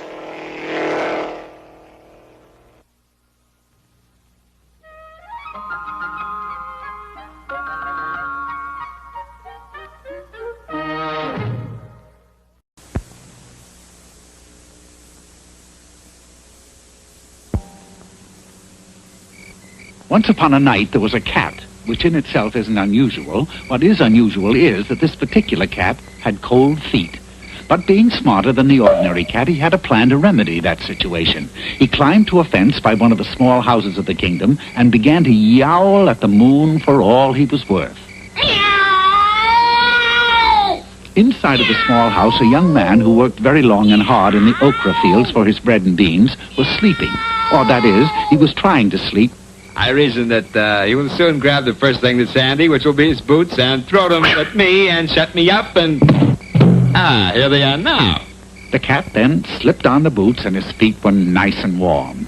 Meanwhile, the young man suddenly realized that he had thrown away the only pair of boots he had in the world and quickly dashed out to get them back.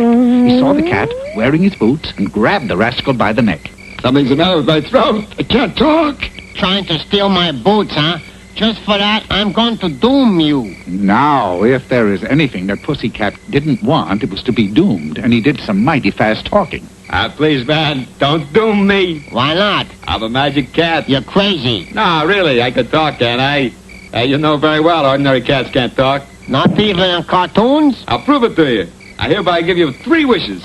Oh, boy. All right, magic cat. For my first wish, I want you should make me rich. Easy, man. I'll get to work on it first thing in the morning.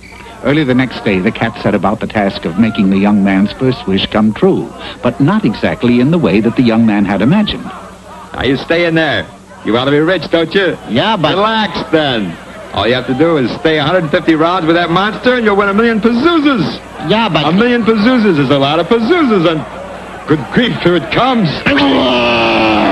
No. The fight was on. And oh my, the berserk Turk was more berserk than he'd ever been before. He fought like a madman, and the poor young man took an awful beating. Oh, but that smarts.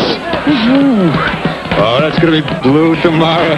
But somehow, the young man held together for the required 150 rounds and won the money. Well, I did it, man. Yesterday you were nothing. Now look at you. Let me ask you, am I still alive? That I don't know, but what's your next wish? No, you don't. I couldn't stand another wish. Go away. Nah, nonsense. You still have 2 wishes coming. You're not going to waste them. Well, Now that you're a man of means, how about wishing for a big house to live in? Come on. We'll get to work on it right now. Now, it so happened that the only house for rent in the kingdom was one inhabited by a huge ogre. But the rent was a little more than they could afford for... 2,000,000 pazoozas? But the clever cat had a scheme. He took out a small jar of termites and set them loose in the house. Hey, Ogre, come here. You're missing the chance of a lifetime. I am? Why, sure, you got a pigeon here. You should sell him the joint. The place is loaded with termites. Take a look. Termites? Good heavens, I had no idea. Well, Ogres sell them too, you know. The ogre quickly sold the house for 1 pazooza and 38 cents, which is a good price even for a termite-infested house, and dashed away, happy as a troll. What kind of a magic cat are you? You let me buy a house that's falling apart. Get out of my sight. Go away. Not so fast. You still got 1 more wish coming in. I don't want it.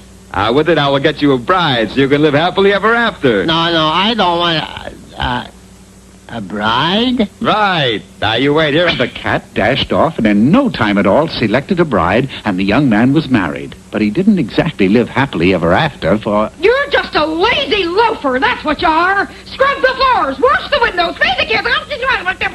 Sheesh. What did you do? Pick her out of a bunch of good ones? You pay attention to me while I'm yelling at you. Yes, my love. Now what about my fur coat? Yeah, what about that? I don't have one, that's what's about it. Everybody in the kingdom has a fur coat but me. You go into town this very minute and get me one. But you spent all my pezoozers, my love. I can't get No excuses. You get me a fur coat or else. So, once again, the young man turned to the cat and asked, Please, Magic Cat, grant me one more wish and help me get a fur coat. Sorry, man, but I'm now retired. Besides, us Magic Cats never grant more than 3 wishes to a customer. But I gotta have a fur coat. Don't come to me with your problems. You got yourself into this mess, get yourself out. All righty, I will. Hey, what do you think you're gonna do? Don't look at me like that. Stop. And so, once upon a night, there was a cat with cold feet, cold knees, cold chest, cold neck, cold face, cold ears.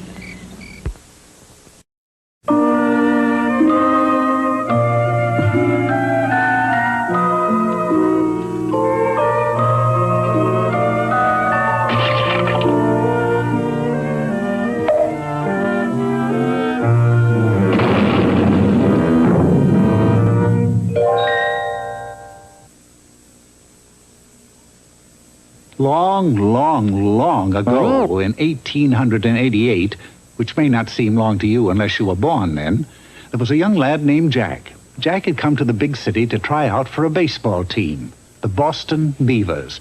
The Beavers were a great team managed by that legendary figure, Big Lip Leo. Men, we really got a great ball club here. Yeah! There's only one little thing keeps us from being a top team in the country. What's that, sir? We've never won a game. True. In 10 years of competition, the Beavers had never won a single game. But then, Jack joined the team. He had an ace up his sleeve that very well could revolutionize the game of baseball. Yeah, these magic beans. They'll make me the greatest baseball player in the whole world. At least, I think they will. Jack was soon to find out, for the following day found Jack's team playing their first game of the season against the Poughkeepsie Pirates. Thanks to some quick thinking in the grandstand, the Beavers led 4-3 in the 9th. If the next man could be struck out, it would be all over and the game would be theirs. Jack was in center field, tensely awaiting the next move. The next Pirate stepped up to the plate. There came the pitch and... Oh, my, he connected beautifully. There goes the old bull game. But that's when Jack sprang into action. He quickly pulled out one of his magic beans, planted it, watered it, and then jumped on top of it. There was a rumble, a roar, and before everyone's startled eyes, Jack was carried skyward on a huge beanstalk that grew straight up into the air, and he caught the ball. You're out! The fans went wild. The game was over, and the Boston Beavers had finally won a game. Big Lip Leo changed the name of the team to the Boston Beans. And in the weeks that followed, they went on to win game after game with the help of Jack and his magic beans. Jack was now the most valuable member on the team. Jack, my boy, sweetheart, you are a cotton-picking jewel. I know. And he became very famous. Then came the big day for the final game of the season, and they were to play the Giants. They're gonna be mighty tough to beat, boy.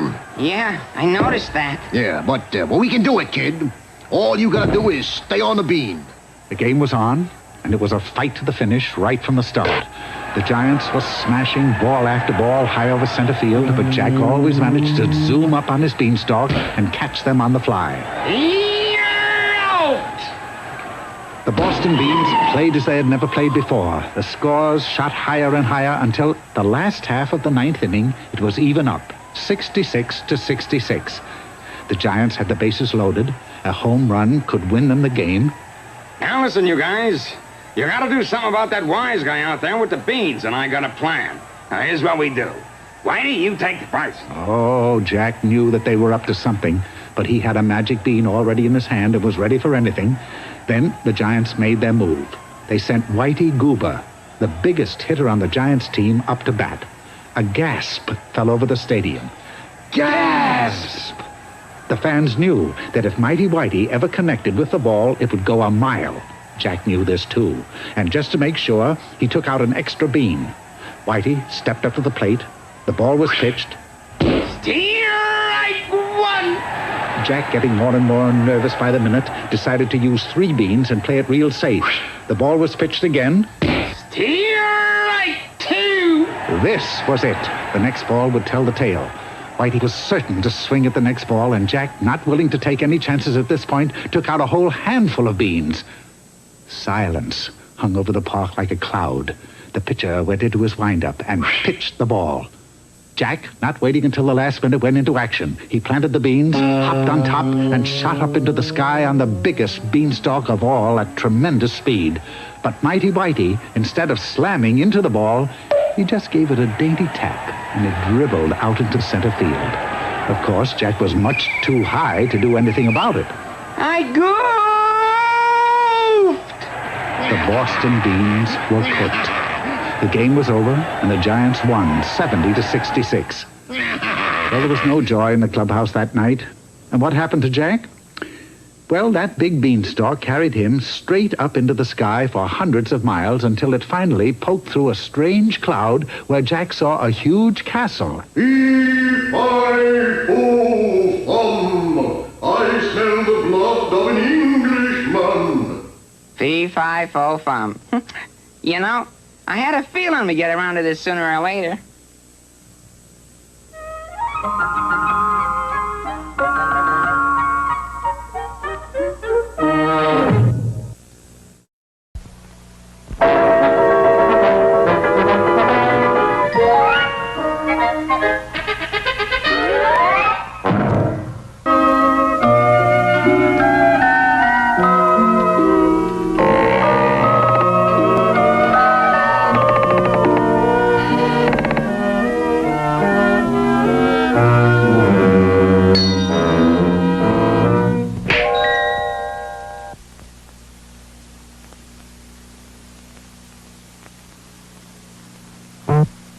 Once upon a time, there was an old wood chopper, and he lived in the woods, which is a nice place to live if you happen to be a wood chopper.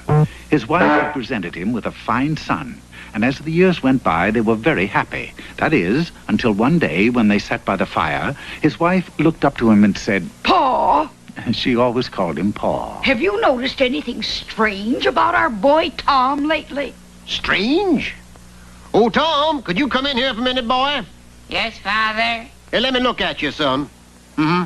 Stick out your tongue. No, can't say as I do, Ma.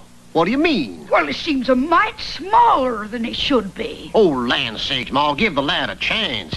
He'll grow as he gets older. Older? He's 28 now. Just the same, he's gonna grow.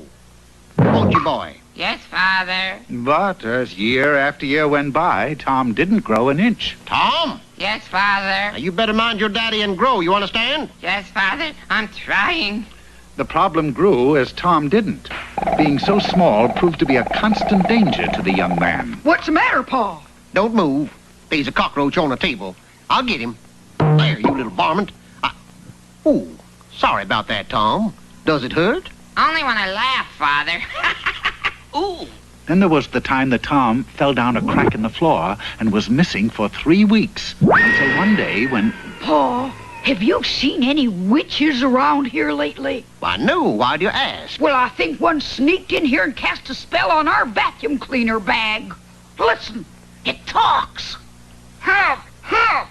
Let me out of here! Oh, there ain't no spell on that bag, Ma. You done vacuumed up our boy Tom again?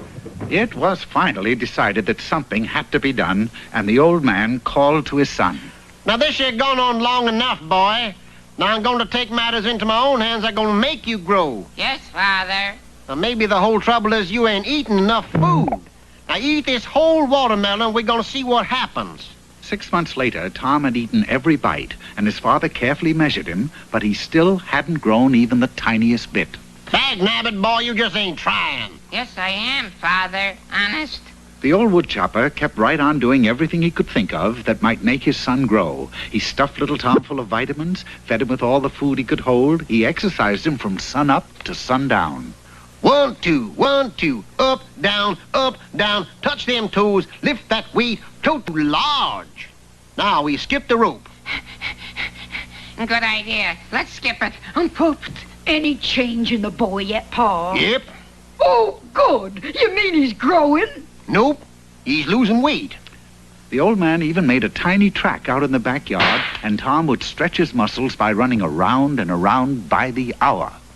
Good lad, Tom. You just ran the 4-minute yard. But you still haven't grown a cussed inch.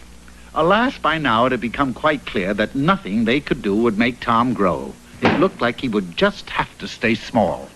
Son, I'm afraid that only being 2 inches tall, one of them little things you just gonna have to learn to live with. I noticed that.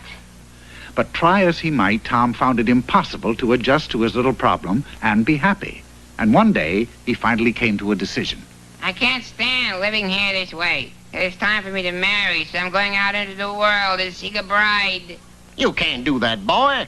Why, the cards are all stacked against you. Don't say it, Father, I know. But my mind is made up, and I must try. Farewell! And Tom struck out all by himself and into the cold, strange world that lay ahead. Oh, poor Tom. He never gonna find anyone small enough to be his bride. I know. This might have been the end of the story, and all would have lived unhappily ever after, but for one thing. Soon after Tom had left, they received a letter from him with some very startling information. Ma! Our Tom's got a job in town, and he found himself a bride. Why, land sakes. Where do you suppose that tricky little Dickens found a sweetie as teeny as he is? I don't know, but the wedding's tomorrow, and we're invited. Come on, Ma, we're heading for town. The old woodchopper and his wife had never been to town before because until now they never had a reason. But when they arrived the next day, a most amazing discovery was made. Well, if this don't take the rag off in the bush, no wonder we couldn't get Tom to grow. That little stinker was normal all along. My goodness, dear. How come your mother and father are so big? Very simple, honey. They're from Texas. And they all lived ever after, which is just about all you can expect with a situation like this.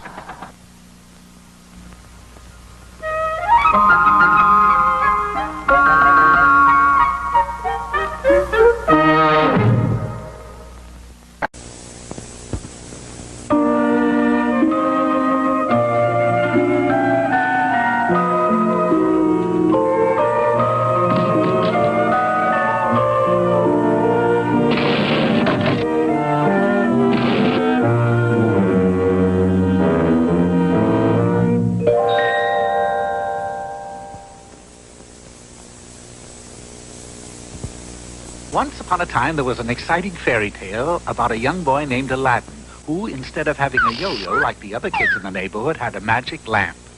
By rubbing this lamp, a great genie would appear and grant Aladdin any wish he so desired. I wish I had a yo-yo like the other chaps. Yes, master. Unfortunately, Aladdin also had a wicked uncle who wanted that magic lamp and was constantly trying to get it away from him. I'm a sport, Al, baby. I'll give you a 1913 nickel for it. No, you're kidding. A dime, maybe? No. All right, then, I'll shoot the works. 50 cents. It was a mighty tempting offer, but Aladdin still refused his uncle. The only way you'll ever get this lamp is over my dead body. Say, funny you should say that. Ready, aim. That would have been the end of Aladdin, but at the last moment he rubbed the lamp, the genie appeared, and the wicked uncle disappeared. His problem solved, Aladdin then wished for a beautiful wife, a beautiful palace, and a beautiful treasure. With everything he could possibly wish for, Aladdin lived happily ever after.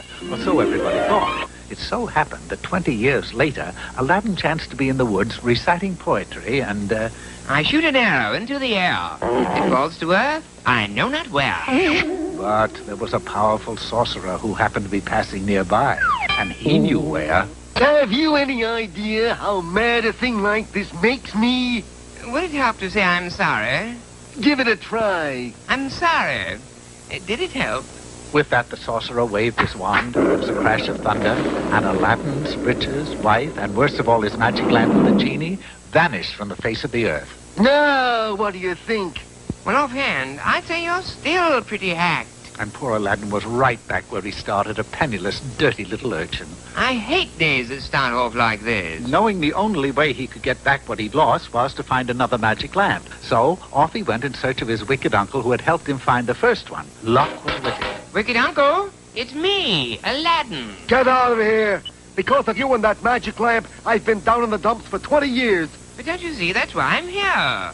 I want you to help me find another magic lamp. A deal was made, and they hurried off to the edge of town and to the mysterious big hole in the ground where they had found the first lamp. Look, if there was one lamp down there might be two. If they liked it once, they'll love it twice. Jump down and see, baby. Now remember, dear wicked uncle, we both jumped down. And sure enough, there on the ground before them was another lamp, but much larger than the first one. Go ahead, rub it, see if a genie appears. But though he rubbed and rubbed, nothing happened. Perhaps, if one of us got inside the lamp and pretended to be a genie. Silly, but it's worth a try. Aladdin squeezed his way inside it. The uncle rubbed vigorously, and a genie did appear.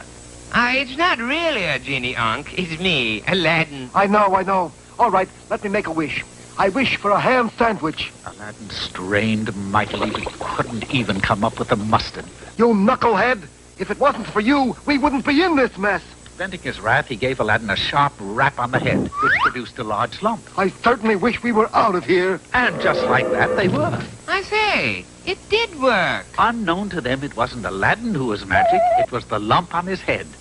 By now, it had gone down so that every wish they made was futile. I knew I couldn't trust you. You're holding out on me. The lump disappeared. Maybe we're wishing for too much. I say, let's try something smaller. I wish I had my nickel back. Just as before, the lump worked a miracle, but instead of wishing while the lump was there, they dashed off to spend the nickel. By the time they got back to wishing again, the lump was gone. I wish I had $1 million. I wish I was in Dixie. Hooray! Hurrah! Hooray! Well, they wished and they wished for 6 straight days without one of them coming true. And then, on the 7th day, a minor earthquake shook the city, causing a vase on a shelf to topple down and crash on Aladdin's noggin. You guessed it, the lump was back. No!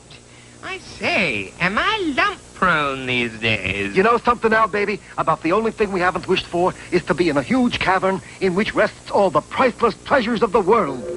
That did it. It worked again. We're millionaires. Overjoyed, they cavorted among the vast riches, and all the while, the lump grew smaller until at last it was gone. Well, all we have to do now is wish that we were back home with all this stuff. Yes, go ahead, wish. I wish that we were back home. With all this stuff, like he said. Oh, what a tragedy. For their wish would not come true without the magic lump. They were doomed to stay in that drafty old cavern. Wonderful, wonderful. You want to stay in a drafty old cavern? Oh, I thought he said tavern.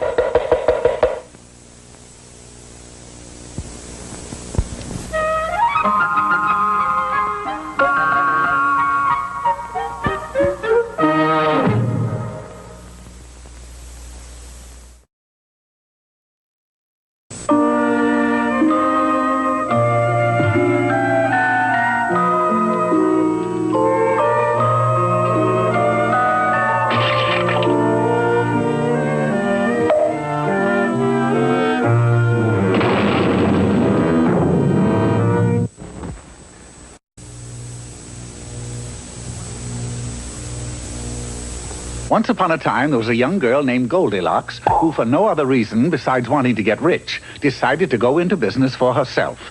Taking all the money that she had earned as a chimney sweep, she purchased a large lodge high up in the mountains and set about the task of turning it into a winter resort.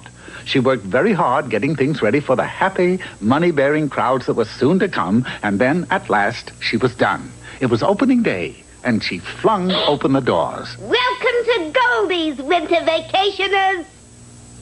But alas, not one single winter vacationer showed up, for unfortunately, Goldilocks had overlooked one little detail. She had opened her winter resort in the summer.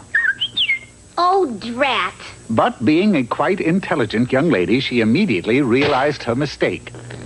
110 in the shade. My winter resort is much too hot. And quickly came to a sensible solution. I will take a walk in the woods until winter comes and cools things off. And off she went.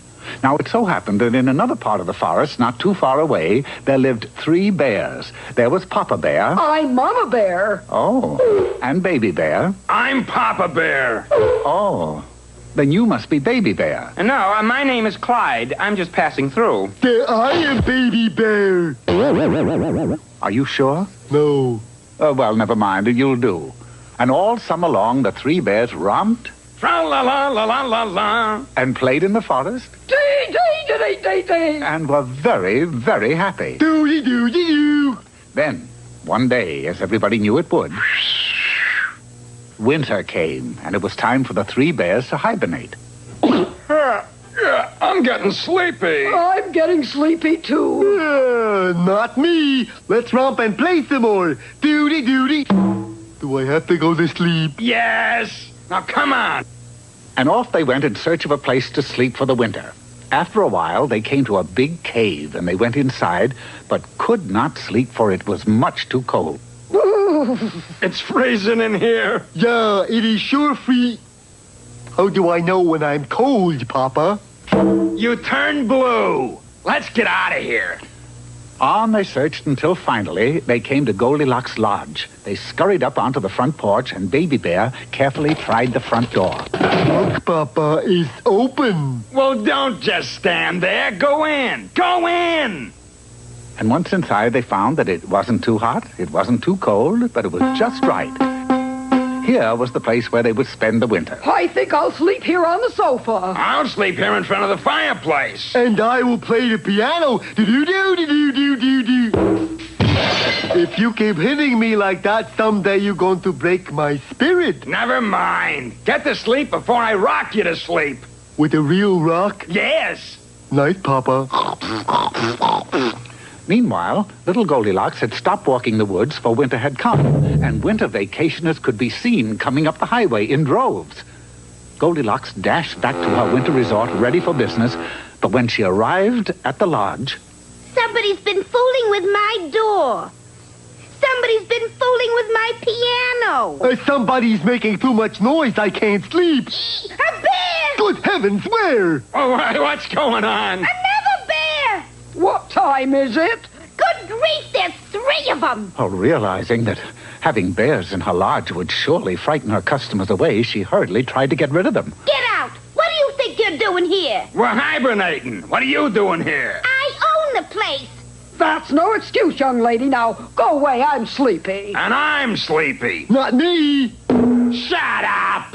Well, I'm not sleepy, Papa. I don't want to stay here. Oh, what a mess. Here I am, Goldilocks and the 3 bears. Hey, Goldilocks and the 3 bears. See, that'll make a good title for a story. Shut up. Well, we're I don't want you with me anymore, Papa, really. The vacationers are here. All right, you asked for it. Now I'm going to take care of you once and for all. Don't shoot. I'm a mama bear. Don't shoot. I'm a papa bear. Don't shoot. I'm not sleepy. Shut up. And so, Goldilocks opened her winter resort right on schedule, and it was a huge success right from the start. And what happened to the 3 bears? Well, Goldilocks solved the problem nicely. For not having the heart to shoot them, she arranged it so they could stay for the winter without bothering a soul. And there they slept, happily, ever after. Not me, I'm not sleepy. Shut up!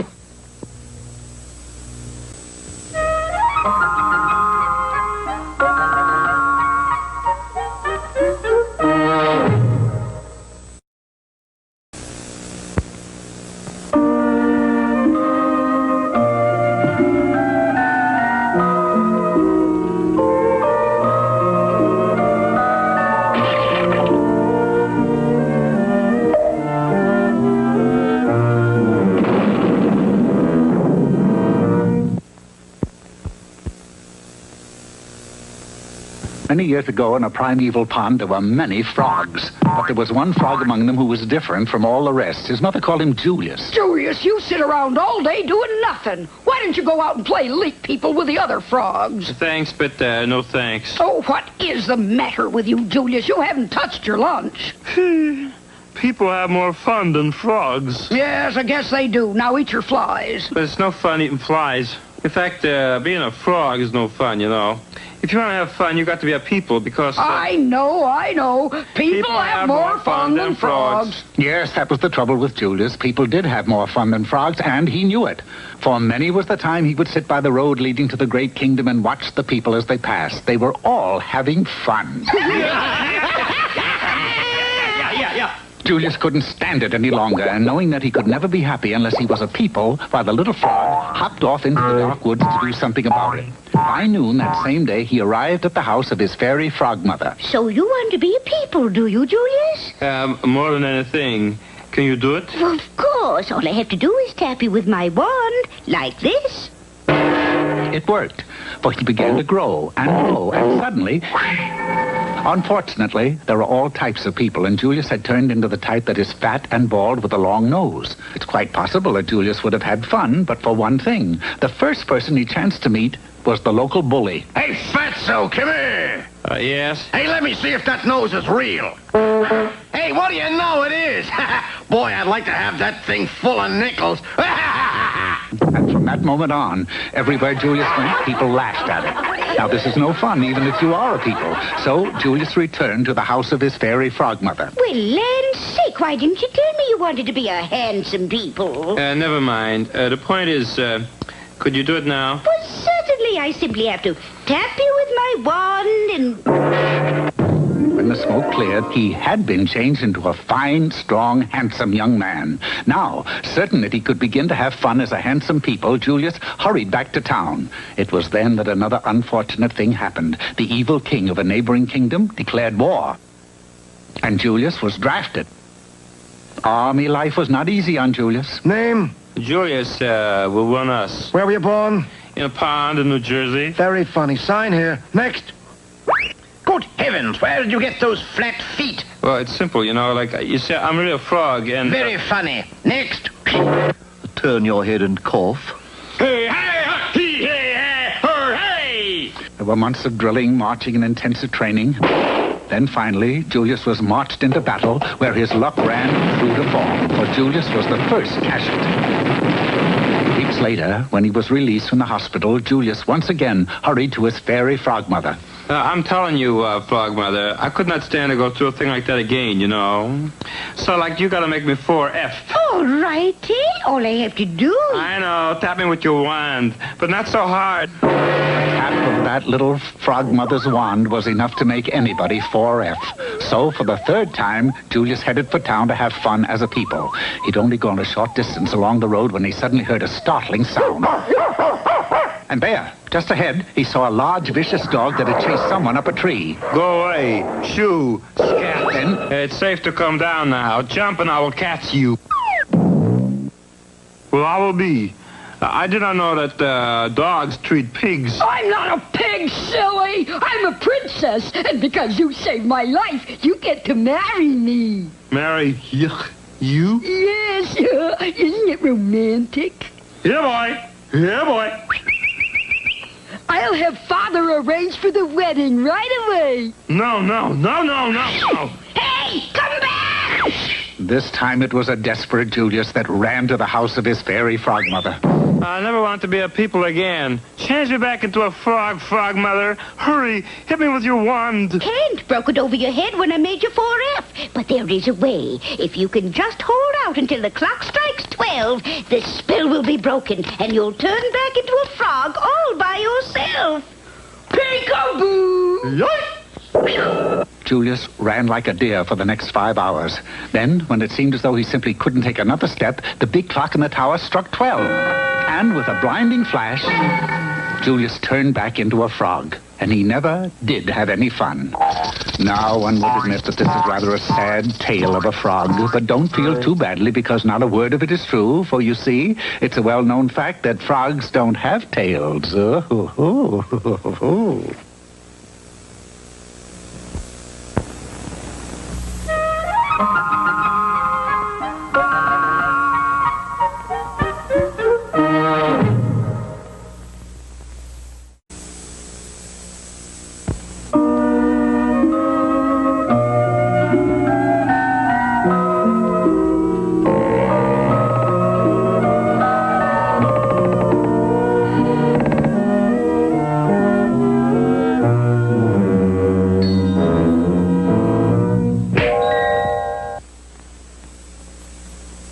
there lived a young man who, more than anything else, wanted to become a traveling minstrel. Yeah, like I want to wander through the kingdom giving concerts on my flat. You mean your flute? This is a flat. A flat is like a flute. You might say it's sort of a flat flute. He had practiced the flat for 5 years and at last felt he was ready for his debut. He rented the Hamelin Concert Hall, dressed in a variegated suit of clothing, billed himself as the Pied Piper. The house was filled, the lights were dimmed, silence fell over the great hall, and he began. Unfortunately, however, even after he had begun to play, the hall was still silent, for the flat was such a high-pitched instrument that no human ear could hear it. The only ones able to hear the flat music were the mice of the kingdom, and they did not like what they heard. Oh, my, no. Ooh, that is piercing. That's the flattest I ever heard. Let's cut out of here. I can't stand it. And with that, mice left the kingdom in droves. But the audience, still unable to hear a thing, just sat, waiting for the concert to begin. In fact, they sat for 2 weeks before they knew it was over. It seemed as though the poor Pied Piper was a flop as a flautist, but a roaring success as an exterminator. Doing the only thing left for him to do, he took his flat and opened up an exterminator business, and was summoned by the king for his very first job. Hi, Highness. You have an exterminating job for me to do? Yes, I do. Fine. What's the pest? Rats, cats, bats, lice, mice? No, my mother-in-law. Mother-in-law? But mothers-in-law are human. Oh, yeah? You fat pompous little worm! King or no king, you're a nincompoop! And let me tell you... That's human? But only mice are able to hear the flat music. And if your mother-in-law can't hear it, it couldn't possibly drive her away. Well, what do mice have that mothers-in-law don't have? Why are they the only ones that can hear your flat? Well, maybe it's something they eat, sire. This set the king to thinking. Eating lots of carrots gives you good eyes. Mice eat lots of cheese. Maybe that's what gives them good ears. I think that's logic, sire. I'm going to feed that old meanie cheese until it's coming out of her big ears. And with that, the king gathered up cheeses by the score and set them before his mother-in-law. Look, Mama, all for you. You open your big mouth now and eat all you want. You're being nice to me. What are you up to, Weasel? Nothing. They're poisoned, aren't they? Oh, come now, Mama. Would I try to poison my own mother-in-law? Yes. You're right. What? I said they're all right. Watch, I'll eat some. The mother-in-law watched the king closely, and when he didn't drop dead, decided it was safe and tried some cheese herself. Say, this is good. Oh, the plan was working, but in order to keep her eating, the king had to eat cheese too. For 3 months, they ate gobs of Gouda, pecks of provolone, racks of Roquefort, and lots of Limburger. Finally, the king figured it was time to put the scheme to a test. Psst, Pipey, now, give a blat on your flat and we'll see what happens. Right, sire. What was that? It worked. The cheese had done the trick. They had both heard the flat clear as a bell. Now, the mother-in-law could be exterminated with no trouble at all. The king packed her bags, had a carriage waiting at the front gate so that she could make a quick getaway, and sent the piper off to do his stuff. The Pied Piper played his flat for the mother-in-law like he had never played before, but with rather surprising results. My, what haunting music! Where could it be coming from? Why, it's you! Yes, ma'am. Doesn't it give you that want-to-run-away feeling? Heavens, no, I simply love it. More. Play more. The Pied Piper, never having had anyone like his flat music before, immediately fell madly in love with the king's mother-in-law and played for her with all of his heart. Like, go, man, go! That awful flat music. Stop that this instant, you. I command you. See here, Runt. I happen to like flat music, and if you don't, you know what you can do. The king did know, and he did. He dashed to the waiting carriage and he sped away for parts unknown, never to be seen again. Now then, are you ready, dear? Yes, my love. It was quite clear that the king's mother-in-law and the Pied Piper were meant for each other, and they were soon married. In the months to follow, it was decided that all in the kingdom should be allowed to enjoy flat music. So the castle was converted into a concert hall, and flat concerts were held nightly. And oh yes, to ensure the audience of hearing the music, the eating of cheese was highly encouraged. Instead of a popcorn stand, a cheese stand was put in the lobby, so when the patrons came to the concert... Yes, sir. Would you like some cheddar? No. Camembert? No. Gorgonzola? No. Well, for pity's sake, what do you want then? Take me to your Liederkranz.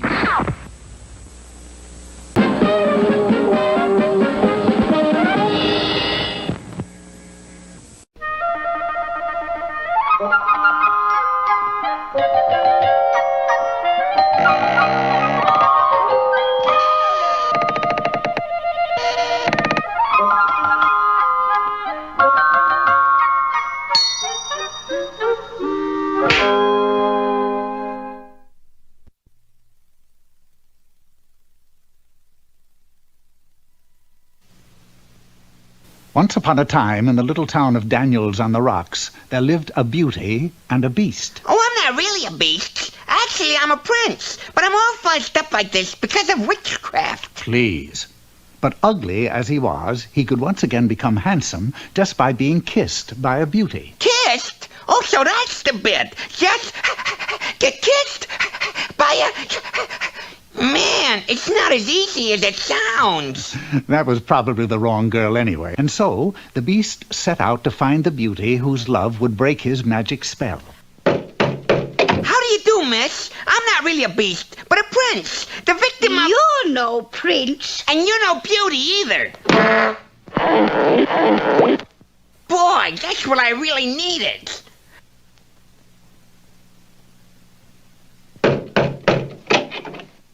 Hello, you gorgeous thing. I'm not really a beast, but a prince. The victim of... witchcraft. Listen to me. This is a true story. I'm a handsome prince. Well, an inventive beast knows when to change tactics, and this particular beast knew that it was the smart thing to present his case before presenting his face. Call me a beast, will you? Next, the beast posed as an old friend of the family. Ho, ho, ho, ho, ho, ho, ho. How about a big kiss for Santy? Well, obviously, it was time to look for another approach. A kissing booth at a fair, for instance. There, the beast would simply buy a kiss for himself, and it just might be the kiss. Then again, it might not. Maybe I should quit when I'm ahead. If you can call this being ahead. Well, if one can't even buy a kiss, one is forced into devious measures. Something subtle, sophisticated, something ingenious, yet inobvious.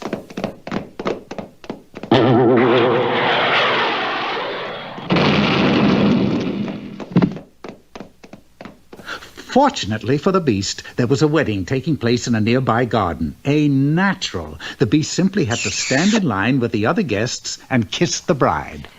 This is it. I feel more handsome already. I would like to say a few words about... Stop that dancing up there. Another day, another ugly. But wait, what is this? A fair maid in yon balcony. Romeo, Romeo, wherefore art thou? Up, up, up, and away! But the damsel did not do good like a Juliet should. However, not to be discouraged, the beast tried again, this time by air. His takeoff was superb, but we can't say as much for his landing. Jousting was an old favorite sport in fairy story days. After the joust, the winner usually threw a rose to the lady of his choice, who, in return, would reward him with a kiss. This seemed like a perfect opportunity to the beast, so he threw the rose, it was high and a little inside, and made ready to receive his reward. But instead, the next good prospect for a kiss was on the edge of disaster as the beast happened by. I'll save her. Then she'll kiss me out of gratitude. No, wait, stop. Don't do it. Hold it. Don't be rash. Wait, hold on. I'll save you. Well, eventually, even a beast gets discouraged. I'm just a no-good beastnik. So the next time he met a beauty... Hello? Hello? Here, hit me. Go ahead, shock me good. Say all do. But the beast can only become a prince again if a beauty kisses him. The real beauty. Black of hair. Black of hair. Red of lips. Red of lips. Fair of skin. Fair of... It's her. I mean, you or she. This is the one. Kiss me. Better try again, baby. That one didn't take.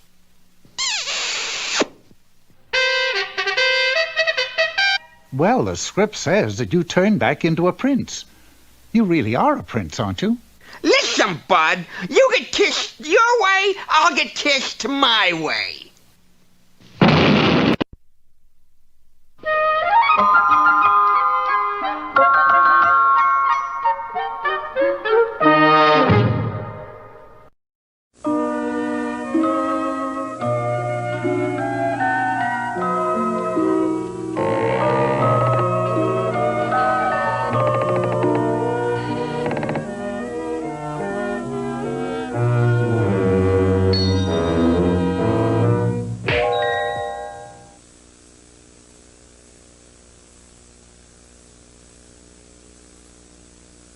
Long, long ago in a kingdom, there was a little chimney sweep who was very, very, very poor. The reason that he was so very poor was that this kingdom had no chimneys. Why, after a whole year of hard work, he showed a profit of only 2 cents, and that had been left to him by a wealthy uncle. He decided to celebrate and do something that he was only able to do 1 day a year: eat. Now, ordinarily, 2 cents doesn't go very far, but if one uses his head and buys wisely... Special, day-old fish, 2 cents. Get 'em while they last. Hey, you want to buy a bag of oysters? No. Sack of shrimps? No. Carton of crabs? No. Ask me if I want to buy a day-old fish. Hey, you want to buy a day-old fish? No, but that's all I can afford, so give me a fresh old one. Sorry, I just sold the last one, but I'm going to give you a 7-day-old fish. Here. With that, an overpowering aroma filled the shop, and the little chimney sweep reeled dizzily and said, What's that odor? Watch you talk. I don't smell nothing. Now, the young man was hungry, but not that hungry. In 4 quick strides, he reached the doorway, but the fishmonger waved the fish at him and stopped him colder than a mackerel, a 7-day-old mackerel.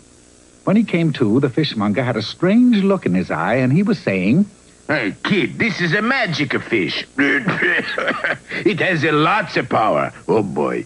Keep it with you, and you're gonna have a good luck. How much does it cost? Nothing. Just to get it out of the shop. That evening, in his furnished hovel, the little chimney sweep was about to cook the fish when the door opened and a messenger from the palace entered. Is your name C-Sweep? What is that awful odor? Yes, it is, and that's my dinner. What's up? The king is having a ball tonight. You're invited as the guest of honor. Me? Guest of honor? The king doesn't even know me. Well, that's a fairy tale for you. Be that it ain't. The young man was amazed when suddenly the old fishmonger's words came back to him. Keep this fish with you and it will bring you good luck. Say, that's right. I've never been invited to the king's palace before today. It must be good luck. I'll keep it with me, always. Promptly at 8, the little chimney sweep arrived at the king's palace, and the ball turned into an instant failure. Oh, good heavens, who invited you? You did, sire. The king would have carried this discussion further, but there was a certain air about the young man that prevented this. By now, the guests were leaving the party in droves, and the palace was declared off limits. The king had to act, and act fast. I must get this person out of the country.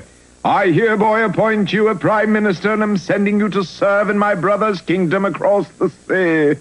Early the next morning, one of the king's fastest ships sailed out of the harbor. Aboard were 16 cats, droves of seagulls, and 1 passenger, the little chimney sweep with an 8-day-old fish. When he arrived at the new kingdom, he found it under siege. A flotilla of enemy ships were bombarding everything in sight. As new prime minister, his duty was to save the kingdom. Not having a sword, he drew his now 2-week-old fish and boarded the enemy flagship.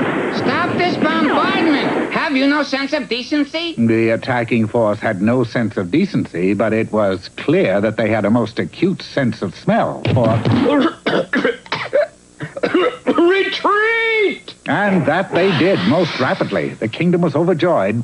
Now I shall come ashore and minister primes for you. No, no. As prime minister, your first job is to return to my brother's kingdom and deliver a birthday present to him. Present? What is it? You. So, once again, he crossed the sea. However, halfway home, he encountered a raging storm, during which a terrible thing happened. His enchanted fish was washed overboard. Good heavens! My good luck is gone. With that, his ship was smashed to bits by a gigantic wave, and he was cast into the boiling sea. Weeks later, tattered and weak from hunger, the little chimney sweep staggered onto the sandy shores of his home, and who should be on the beach but the king, who was celebrating his birthday by having a weenie bake. The little fellow crawled up to the king and said, Happy birthday to you. Happy birthday to you. But since he had lost his enchanted fish, nothing had gone right. He was accused of being a weenie bandit, thrown into a dungeon. Happy birthday, dear highness. Years later, the little chimney sweep, gray and broken, was given a full pardon. Happy birthday to you. Of course, he didn't go back to being a chimney sweep, for he had had a taste of success, and he knew that if he was ever to rise to those heights again, he would have to get another enchanted fish. The moral to this story is that he who aspires to greatness should remember fishing might make it so.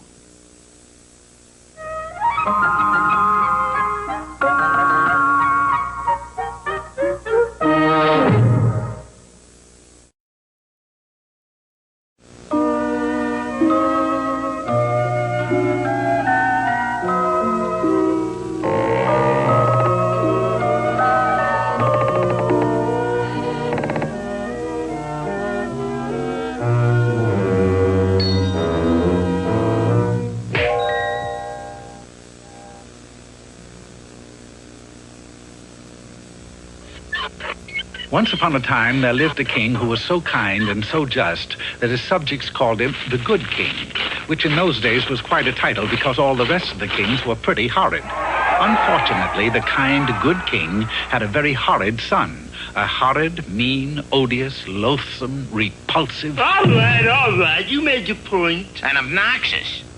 You are a horrid boy. One fine day, the king went off on a hunt.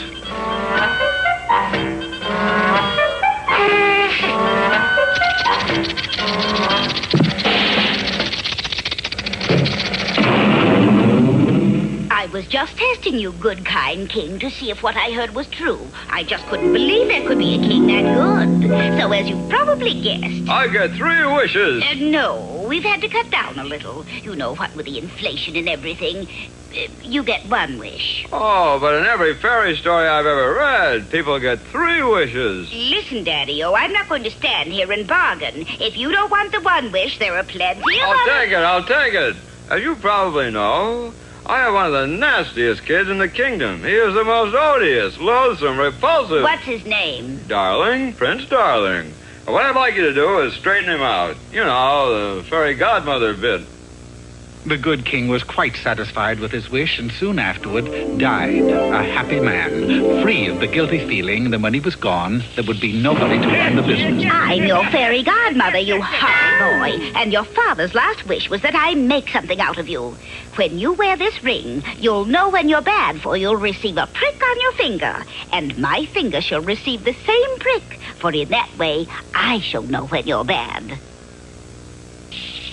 No! Ooh!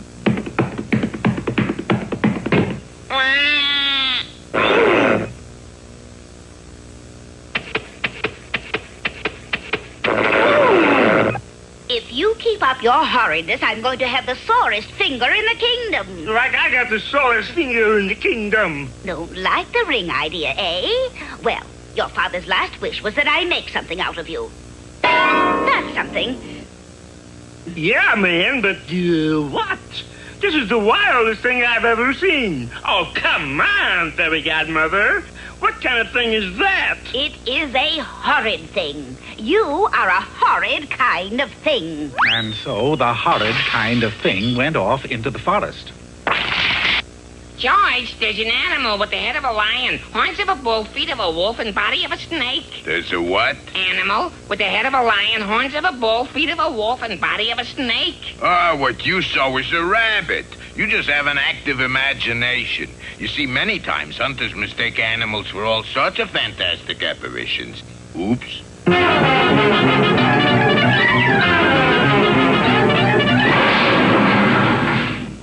Any luck? We caught a big rabbit, didn't we, George? It is the heaviest rabbit I ever carried. Langston, I got a confession to make. We ain't got no rabbit in that sack. Then what is it, George? Langston, what we got in that sack is a mean, odious, loathsome, repulsive, obnoxious, horrid kind of thing. If it ain't a rabbit, then what are we carrying it for, George? What we've got is the abominable snowman. George. And we'll sell him to the Royal Zoo and make a bundle. George. What is it? The big rabbit is gone. Prince Darling wandered aimlessly for many days in the forest, dodging hunters, until finally... Look at you! You got a face like a lion, a body like a snake. When you move your wolf's feet, all you do is shake. I hate you, better than I hate myself. And that's the kind of ring-a-ding, lonesome, horrid kind of thing. Blues! I'm Celia the shepherd is tending my flock, and I don't hate you. I really think you're a prince in disguise, and if I'm kind to you, you will change back to your former handsome self and carry me off to be your queen. How's that a gear? I wonder what the antidote is to this magic. Who cast a spell on you, lover? Some fairy, you know, for being a horrid person. But I've learned my lesson. It's straight spell from here on in. You and me, baby. The vine-covered castle. All you have to do, you know, is find a way to change me back. Well, have you tried the buttons down the front? I am my old darling self again. So Prince Darling and Celia were married. A double ring ceremony. Prince Darling and Celia were just as kind and just to their subjects as the good king had been before them. For you see, if they ever had a mean or horrid thought... I knew that ring idea was a good one.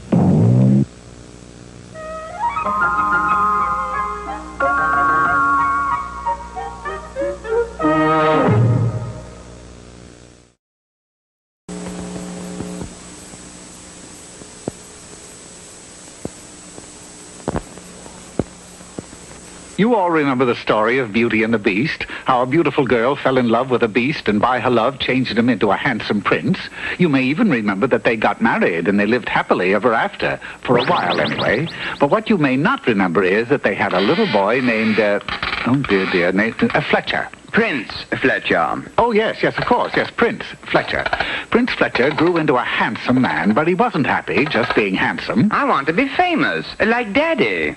Alas, being the son of a great man, don't tell me, Fletcher, of course, Fletcher could never get any respect for himself. He tried being a soldier. Once more into the breach, dear friend. By the way, old man, how's your father? He tried being a lover. My darling, ask anything of me, and it's yours. Good. Can I have your father's autograph? He even tried disguising himself and doing good deeds. Take this gold, my dear man. Hey, you kid, where's your pop? Prince Fletcher became so sad that he went to the court counselor for advice.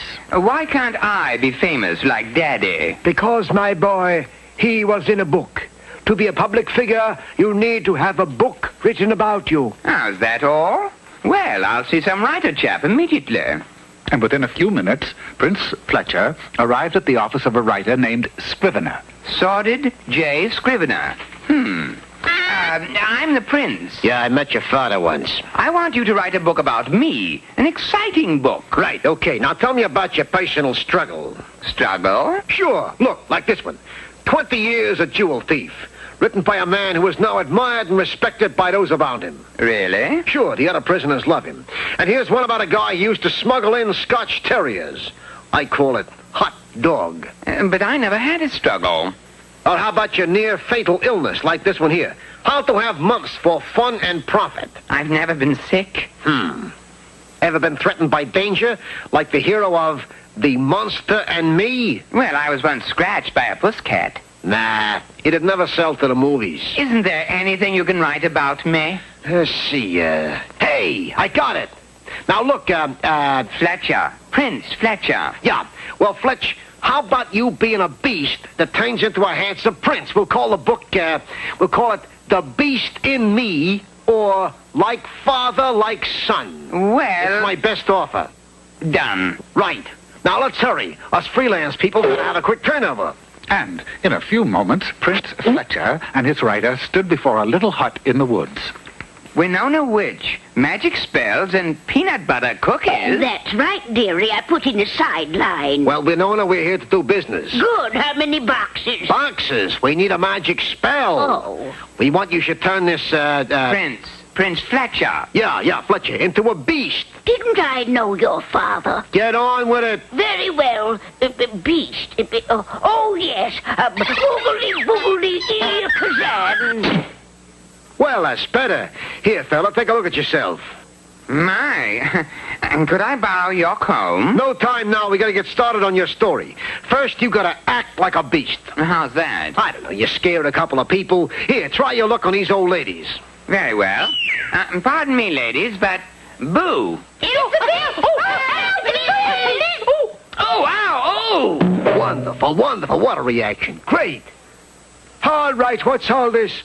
Oh, a beast, eh? Well, I'm not really. You see, Move along. Ow, ow! Oh, what a story. The whole world hates you, and yet you fight on. Must I? Then the best part of the story. You return to your castle, your own gods attack you. It's a beast! Oh, boy, it'll sell 1 million copies. Lower the drawbridge! And now it's time for the last chapter, the return to normal and the happy ending. Oh, good. But just then the writer's servant appeared with a message for him. What? Oh, you'll have to excuse me, Fletcher. Yeah, Fletch. I got a new assignment. A gal named Riding Hood. Boy, what a story she's got. But what about my last chapter? Here's my pen. Write it yourself. But I can't write. And so poor Beast was left alone with no one to do his life story. There was just one thing to do. Go back to the witch and be changed into a prince again. And so he did. But wait. Here. What are you doing? It's my new job. Advertising manager for Winona Witch Cookies. But if you stay a beast, you'll be a loathsome monster. Everybody will hate you. Of course, but just think. They'll all remember my name. It's the Beast! Now, you see what I mean? I'm so pleased.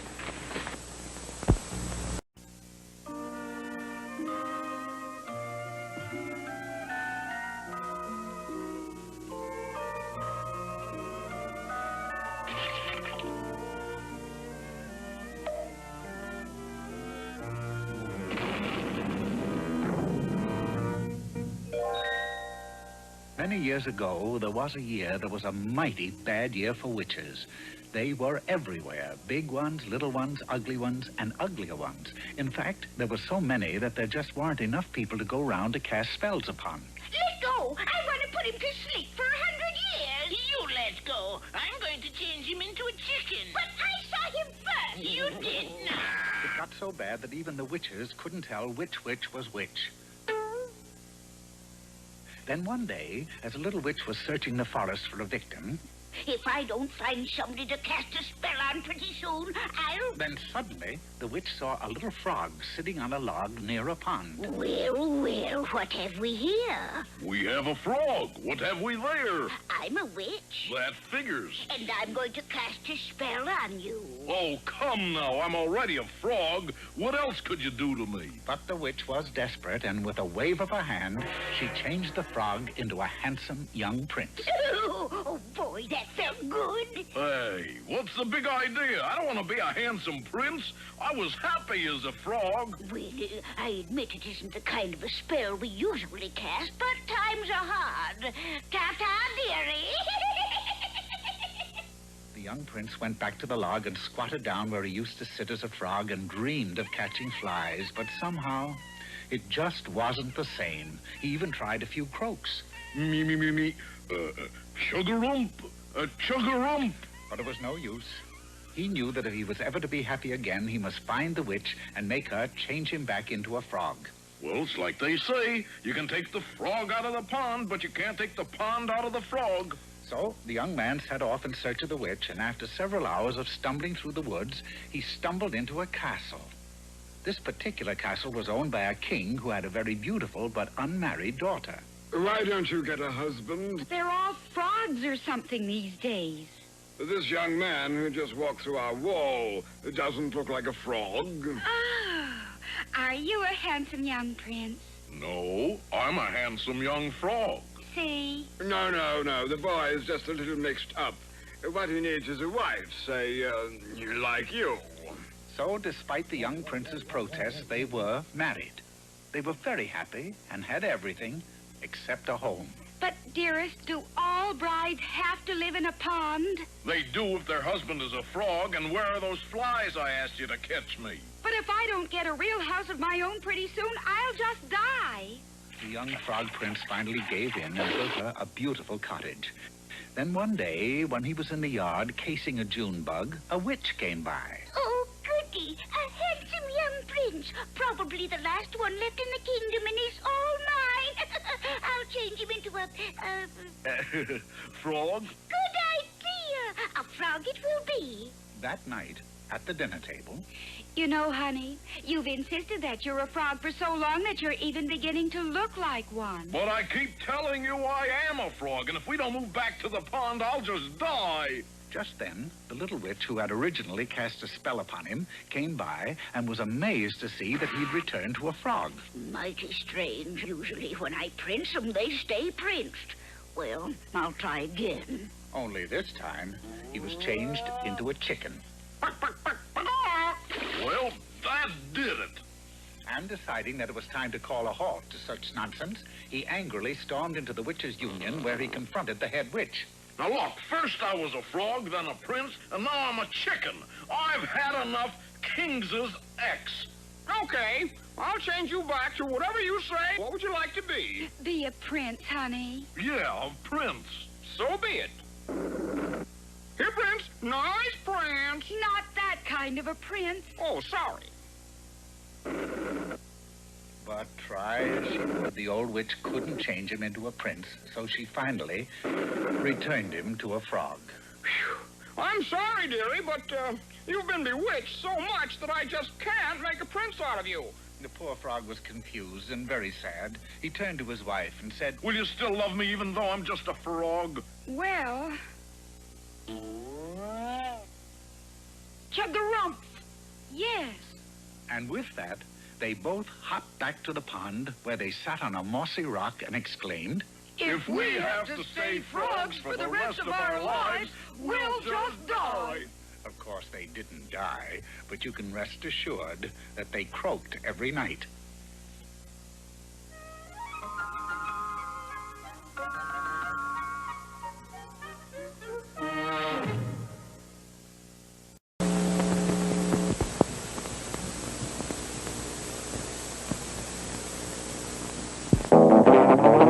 There was once a man who had 3 sons. The first son was very handsome and very talented, for he could play the fiddle with his feet. The boy will make a fortune doing that someday. The second son was very strong and very wise, and he could recite clever verse while holding huge weights above his head. Out of the blue, a cockatoo flew. Boop, boop, beep-doo. Beautiful. The boy will be famous someday. But the third son was not a bit like his brothers, for he was a dullard and he was very lazy. Come in out of the rain, son. Yeah, what for? For a while. The boy will never amount to a hill of beans. Thank goodness. Who wants to be an old hill of beans? Then one day the old man decided that it was time for his sons to go out into the world and make their fortunes. So he gave each of them some sour cheese, stale bread, and a cookie, and bid them farewell. The first son paused by a shady tree for his midday meal. He was about to eat his sour cheese, stale bread, and the cookie when a funny little man with a long beard and a crooked nose came up to him and said, I am very hungry, young man. Would you share your meal with me? No. I need this, though, to keep up my strength so that I can play the fiddle with my feet. And so saying, he gobbled his food and set off down the road. A short time later, the second son paused by the tree to eat his midday meal when... Pardon me, young man, but... No! I need this food to keep up my strength so I can hold heavy weights over my head while reciting clever verse. Then the third son came up to the shade of the old tree. This resembles a fine spot to rest and have my midday meal. Gee, what a mess. Pardon me, young man, but I am very hungry and... You are? Good. Then you eat this. You mean you'll let me have your sour cheese, stale bread, and cookie? Sure. I may be dull, but I'm not crazy enough to eat that stuff, you know. The funny little man was delighted, and he gave the young man an axe and instructed him to cut down the old tree. Then he scurried away. The dullard did as the funny little man had told him and chopped down the tree. Timber! Ooh, that's smart. And there, to the amazement of the young man, was a golden goose in the stump of the tree. I'm rich. He tied a string around the golden goose's neck and quickly headed for the village. He'd gone but a short distance when he met a wealthy merchant. Well, I see you have a golden goose there. Yeah, you'll have to admit, it's something you don't see every day. I should like to have one of its golden feathers. Would you sell one to me for, say, a nickel? A nickel? Certainly. Then a strange thing happened, for when the merchant touched the goose's tail to pluck a feather, his hand stuck tight, and he couldn't let go. Don't some of the darndest things happen in fairy tales? And the lad continued on his way with the hapless merchant stuck behind. They'd not gone far when they met a robber who waved his sword and shouted, "Oh, you've got a golden goose, which is something you don't see every day, and I'm gonna steal it." Be my guest. But when the robber grabbed the merchant to pull him away from the goose, his hand stuck tight, and the young man went on his way.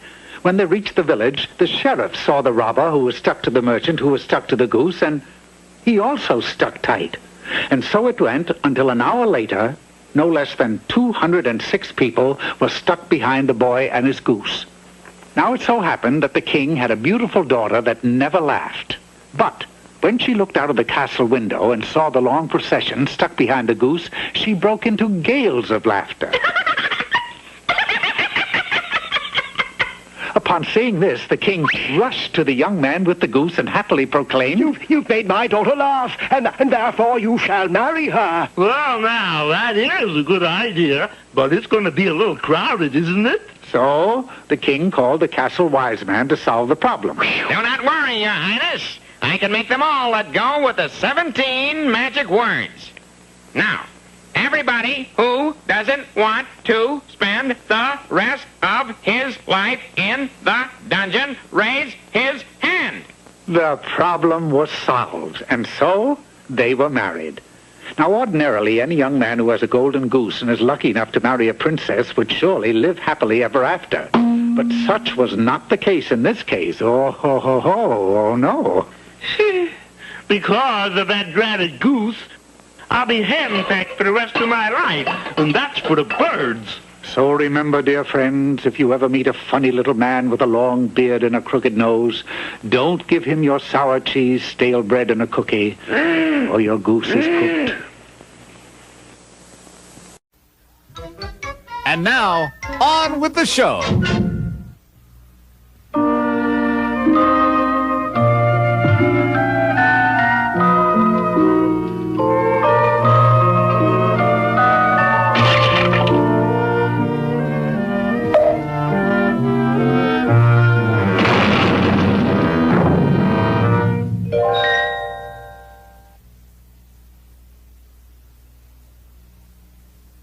Once, a very long time ago, in a forest, there was a tree, which is a very nice thing to have in a forest. Now, in this tree, there happened to live a funny little man in a green suit with a pointed cap. He didn't live there alone, for he had a son, who was also a funny little man in a green suit with a pointed cap. Then one day, the son came to his father with a question that he had been wondering about for 50 years. How come we got to live in a tree? Because we're not ordinary folks, boy. How so? We're magic. Magic? Yep. How so? Well, you know how sometimes folks get into trouble, and then they meet a funny little man who makes a deal to help them out, and he does little magic, and then later on they write a fairy tale about it? Yeah? Funny little man, that's us. And being that it was his son's 600th birthday, the little man went on to say, And now, sonny boy, it's time for you to go out into the world and make a name for yourself. If I do real good, will they write a fairy tale about me? Without a doubt. The son was very excited about this prospect, and bidding his father farewell, he skipped happily out of the forest and set out to make a name for himself. In the village nearby, there was a miller who was very poor, but as luck would have it, he had a very beautiful daughter. Now, it so happened that one day, the miller had occasion to speak to the king. I got a daughter who can spin gold out of straw. Spin gold out of straw? Yep. Bring this girl to my castle tomorrow, and if she can do as you say, I shall take her for my bride. Good day. Father, what did you tell him a thing like that for? So that he'll marry you. We can live in a palace in comfort. But I can't spin gold out of straw. You know that. Yeah, I know it, and you know it. But the king doesn't know it. And we sure won't tell him. The next morning, the king placed the unfortunate miller's daughter in a room of the castle with a spinning wheel and a stack of straw. Now spin that straw to gold, or else. Thereupon, he carefully locked the door, and she remained alone. I don't want to be, or else. No! She began to softly weep. Now, the funny little man in the green suit with the pointed cap had heard about the young girl's plight, and he knew that this was the chance that he had been waiting for, so into the room he hopped. How do you do? Who are you? I'm a funny little man in a green suit. You could say that again. I'm a funny little man. Never mind. What do you want? I will spin that straw to gold for you if you will give me your first child after you become queen. My first child? Why that? Who knows? Makes the plot better. It was agreed, and the little man jumped to the wheel and in no time at all had spun a room full of gold. When in the morning the king found everything as he had wished... Wow! I'm rich! They were married, and the miller's daughter became queen. About 2 years afterwards, a beautiful child was born, and the little man appeared once again. Hi, I came for the kid. But you can't have my child. What will you do with him? Dress him in a green suit, make a funny little old man out of him. What else? No, tell you what, I'll make a deal. If you can discover what my name is within 2 days, you can keep the child. Boy, won't this make a keen fairy tale someday? And with that, the queen called to mind all of the names that she could think of. Henry, Clyde, Newton, George, Marmaduke, Sidney, Frank. Nah. Then on the next day, she desperately tried once more. Ning Toy, Running Mouse, Cherry Nose, Charlie Brown. No, you have failed. Well, what is your name then? It's, Oh, then a horrible realization came to the little man. He didn't know what his name was. Wait here. I'll be right back. He dashed into the kingdom to see if he could find anybody who could tell him what his name was. Do you know me? No, I can't say I do. And with any luck, I never will. He asked everyone he chanced to meet, but nobody could tell him who he was. Finally, out of desperation, he went to an old wise man who lived in a hole in the ground. No, I don't know your name, but I know how you can find out. Tell me, quick. Get yourself a mailbox. Sooner or later, somebody will send you a letter. Then all you have to do is see what name is on the envelope. That was it. He was truly a wise man. Oh, I don't know. If I had any brains, I wouldn't be living in a hole in the ground. Now, would I? The little man did as he was instructed, and before long, he did receive a letter. He eagerly looked at the envelope, but when he saw what his name was, he was shocked. Rumpelstiltskin? What kind of a name is that? I can't go back to the queen and tell her that my name is Rumpelstiltskin. I'd be the laughingstock of the kingdom. And so the queen and her child lived happily ever after, for she never saw the funny little man in the green suit again. In fact, nobody ever saw the little man again because he was so ashamed that he changed his name to Louis Smith.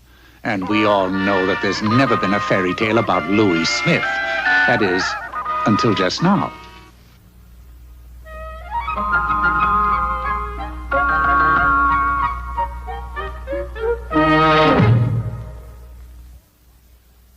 There's more fun to come after these messages.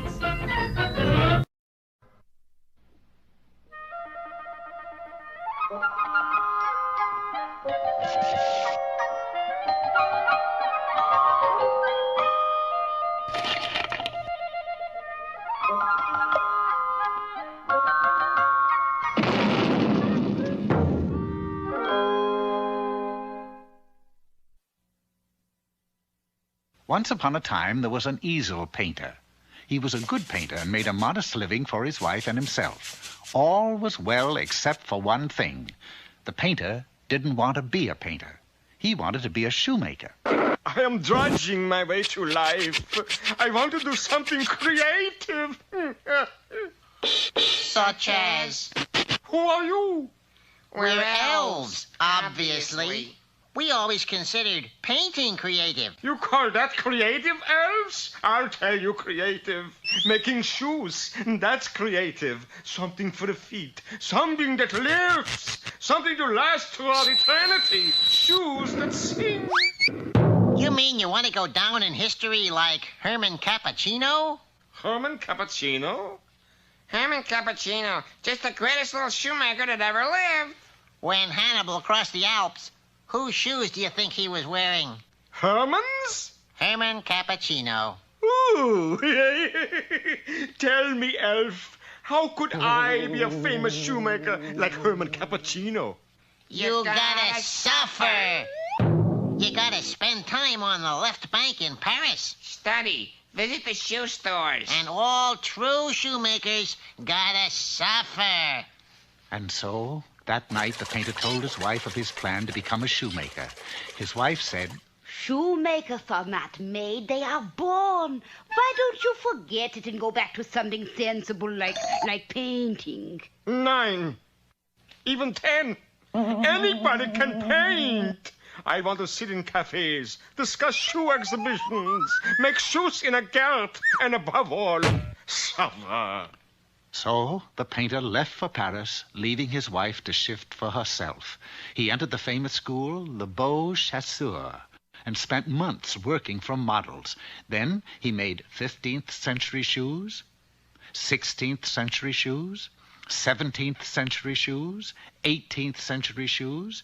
He made rabbit shoes, snake shoes, and kangaroo shoes. He even made high button shoes, low button shoes, even horseshoes.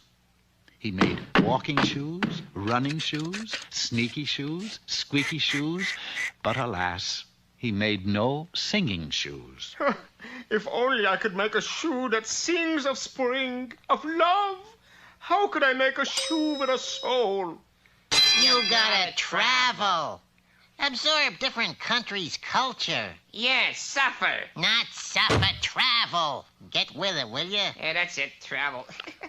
So the painter went to Italy, Switzerland, Holland, and he made Italian shoes, Swiss shoes, Dutch shoes. But alas, he made no singing shoes. Then, one night, after he returned to Paris, he heard the most beautiful music.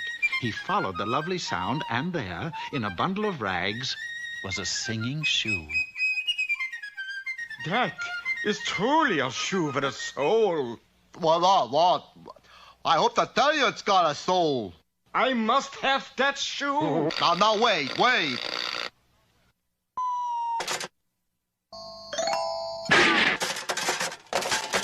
A fine way to act. I just wanted to know where he bought them. We could have told you that. He bought them in Elvesville. Elvesville? Why, that's my hometown. What am I doing suffering around Europe when I could be home learning to make shoes that sing? So the painter left for the town from whence he had come, Elvesville. He found that everyone in Elvesville was wearing the same exquisite shoes that he had found in the bundle of rags.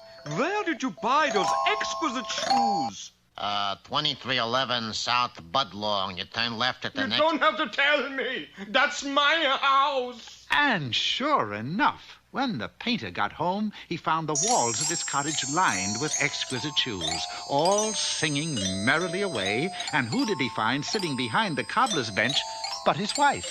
Why didn't you tell me you made exquisite singing shoes? You never asked me. So, from that day on, the painter went back to his easel. Eventually, it happened that his paintings started selling like hotcakes, and he became a very famous painter indeed, and his paintings hung in all the famous museums in Europe. But he never did become a shoemaker, and he had to be content with just being a very wealthy man. Which just goes to prove everybody can't be a Herman Cappuccino. Yeah. Whatever that means.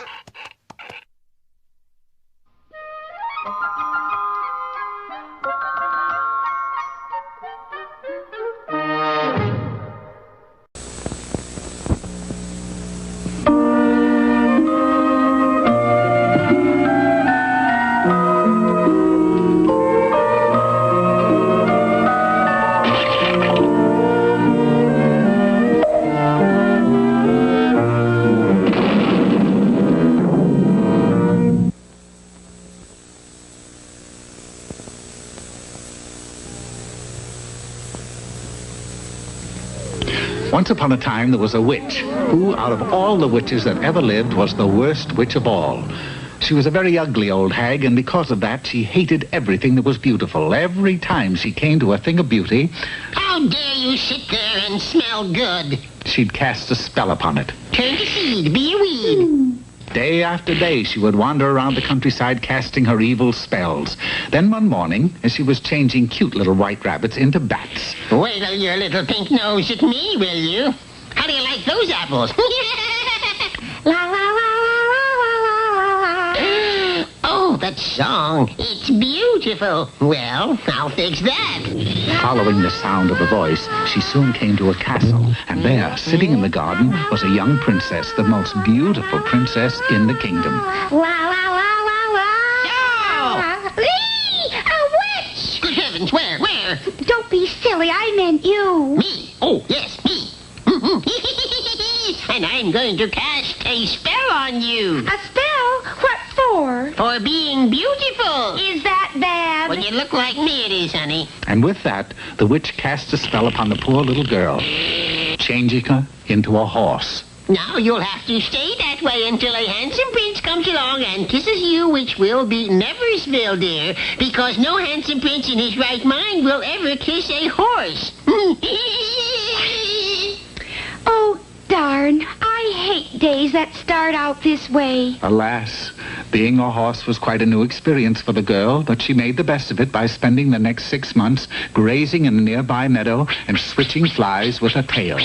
Then, one day, as she was romping in a field, feeling her oats, a young prince and his lackey chanced to pass, and... Look, Clyde, a wild horse. Yes, sire, and isn't she a beauty? Oh, I'll say. Look at those forelegs. Fresh. What'd you say, Clyde? Nothing, sire. I'll bet a fine animal like this can run like 60. I'll capture her and enter her in the big race next Saturday. This was just the break Beauty had been waiting for. Now, if she could just think of some way to make the handsome prince kiss her, she would change back into a beautiful princess, which would make her very happy. The following Saturday, Beauty found herself at the track, but her mind wasn't on the race she was about to run. It was on the prince. I wonder what makes her pucker up like that. Must have eaten something sour, sire. And then it was time for the race to start. Beauty was lined up at the starting gate with all the other horses, and... Beauty was off like the wind, and in no time at all had left the other horses far behind. Come on, Beauty! Come on! Beauty flashed around the far turn, thundered down the home stretch. She seemed certain to win when suddenly, to the amazement of all, she slammed to a stop 5 feet in front of the finish line, cuddled up on the ground, and went sound asleep. The other horses thundered past, and she lost the race. I hate to say this, sire, but I'm afraid that you got a sleeping beauty on your hands. Yes, I noticed that. The prince raced Sleeping Beauty again and again, but it was always the same. She would fall asleep just before crossing the finish line. I'll just have to take her to Merlin Leroy, the wise guy. He'll know what to do. Merlin Leroy was the wisest man in the kingdom, and when the prince explained the problem to him... Don't worry, young man. You just leave Beauty with me for a few days. I'm certain I can get to the bottom of this sleeping business. And Merlin went to work. Now then, just relax and think back as far as you can. Several days later, Merlin returned Beauty to the prince and assured him that he had solved the big problem. It's very simple, lad. Beauty has a kiss complex. What? Tomorrow is the last big race of the season. Enter Beauty, and if she goes to sleep again, just kind of, kiss her on the nose. Needless to say, the prince was quite confused, but he did as Merlin had instructed, and Beauty was in the big race the following day. Beauty was never in better form, and she ran like the wind. The other horses didn't have a chance, or so it seemed, but then, 5 feet in front of the finish line... Seeing this, the prince dashed onto the track and kissed Beauty on the nose, and before his startled eyes, the horse changed into a beautiful princess. Of course, he lost the race again, but the prince didn't care. He was delighted with the beauty of the princess and quickly fell in love with her. And so, they were married, and the prince lived unhappily ever after. Yes, that's right, unhappily. For you see, even though Beauty was no longer a horse...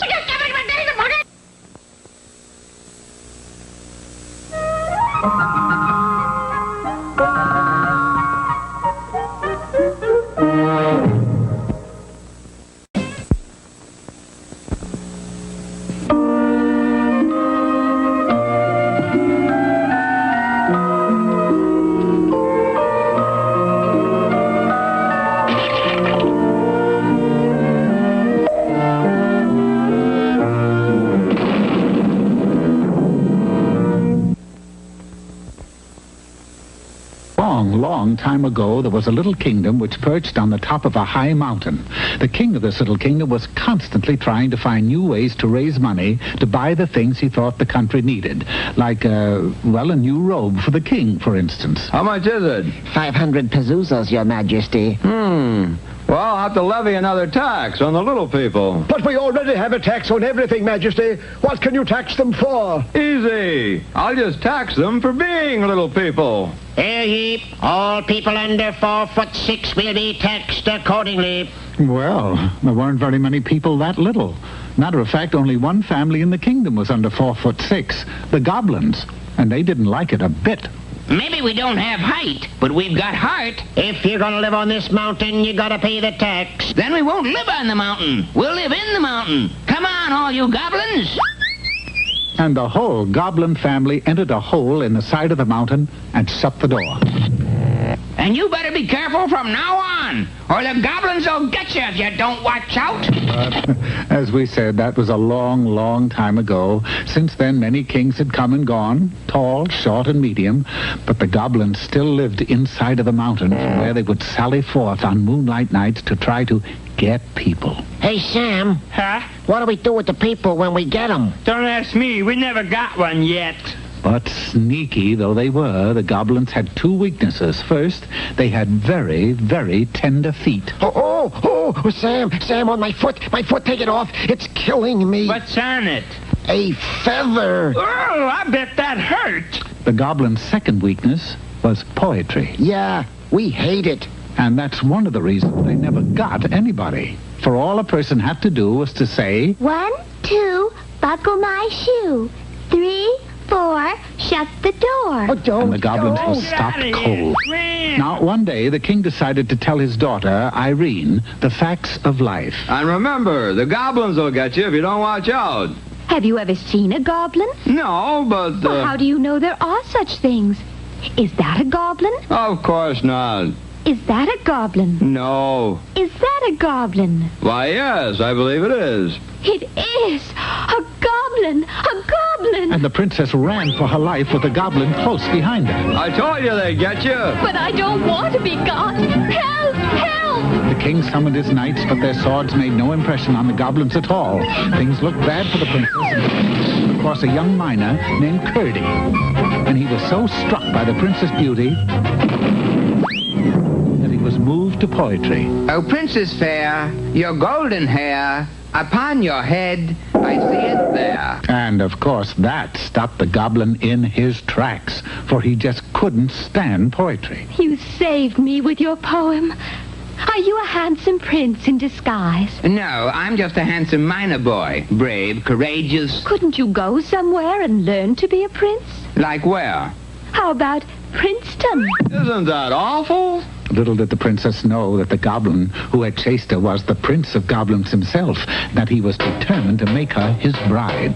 Are we almost there? This is the spot, Gov. Unfortunately for the goblins, they had chosen to come up in the middle of the royal croquet court. 4! Not the right spot, huh? A little more this way, I think. Yeah, there she is. Grab her. But the goblins had guessed wrong again and got Curdy instead. You fellows are making a terrible mistake. I'm Curdy. You sure are, hun. Well, I'll just recite a rhyme and, But without the princess to inspire him, Curdy couldn't think of a thing. And in just no time, Curdy found himself in a very embarrassing position. Do you take this earth ring for your wife? She sure looks different. Could I take it out in the daylight and look at it? And so the goblins came out of the mountain with Curdy still closely guarded.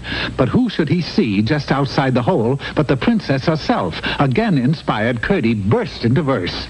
What a gladsome fine surprise, now to see you with my eyes. I love you more, my lovely princess, than pies of apples or of minces. Well, the guards just couldn't stand that. I really can't blame them. Stamp on their toes! Stamp on their toes! And the goblins fled back into the mountain forever. See? I told you the goblins will get you if you don't watch out. But you were wrong. I was? Sure. It's the love bug that gets you if you don't watch out.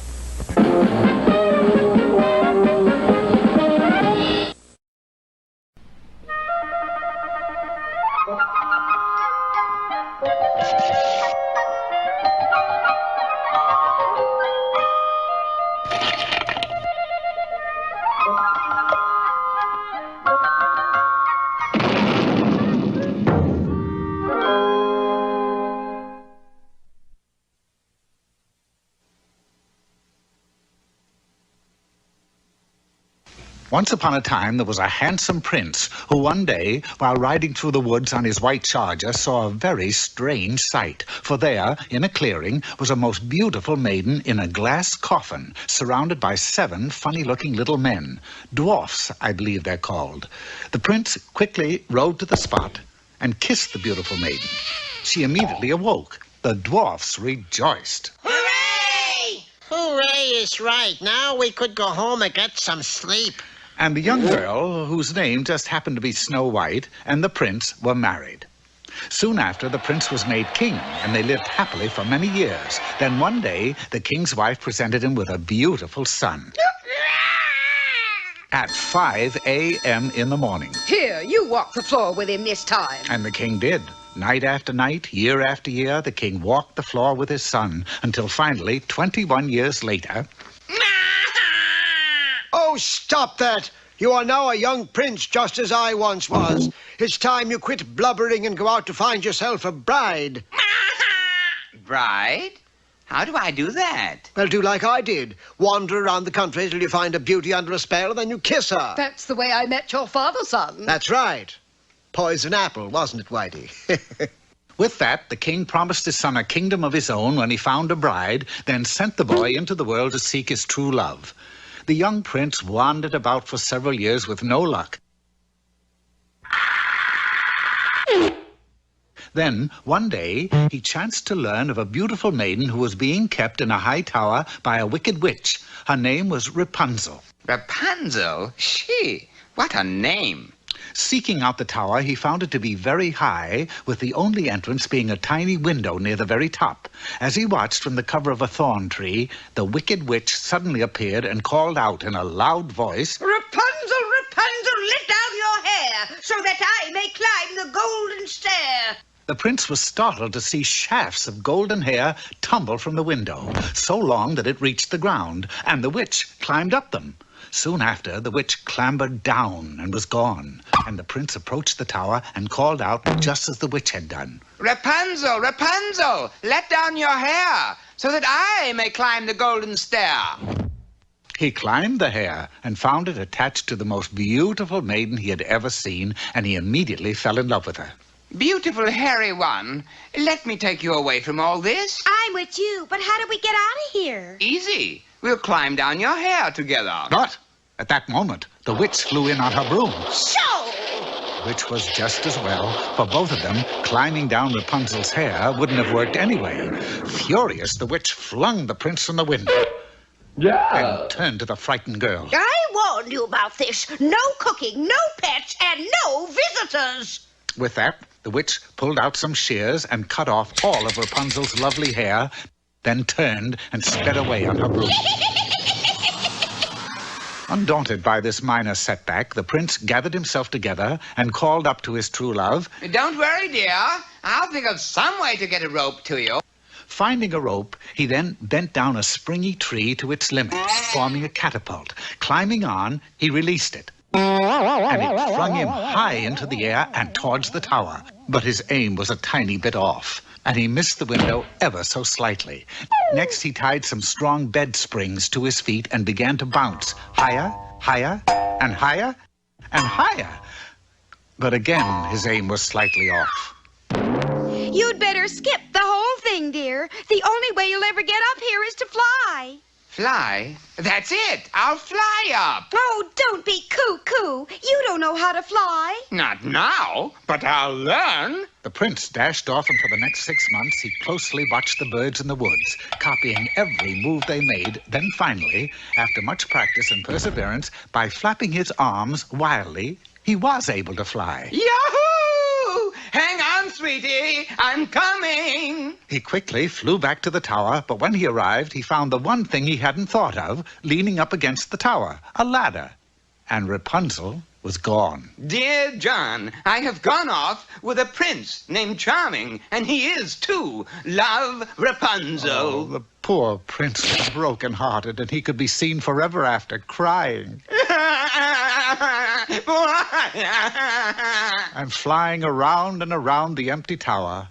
And, of course, the moral to this story is that if you laugh, the world laughs with you, but fly, and you fly alone.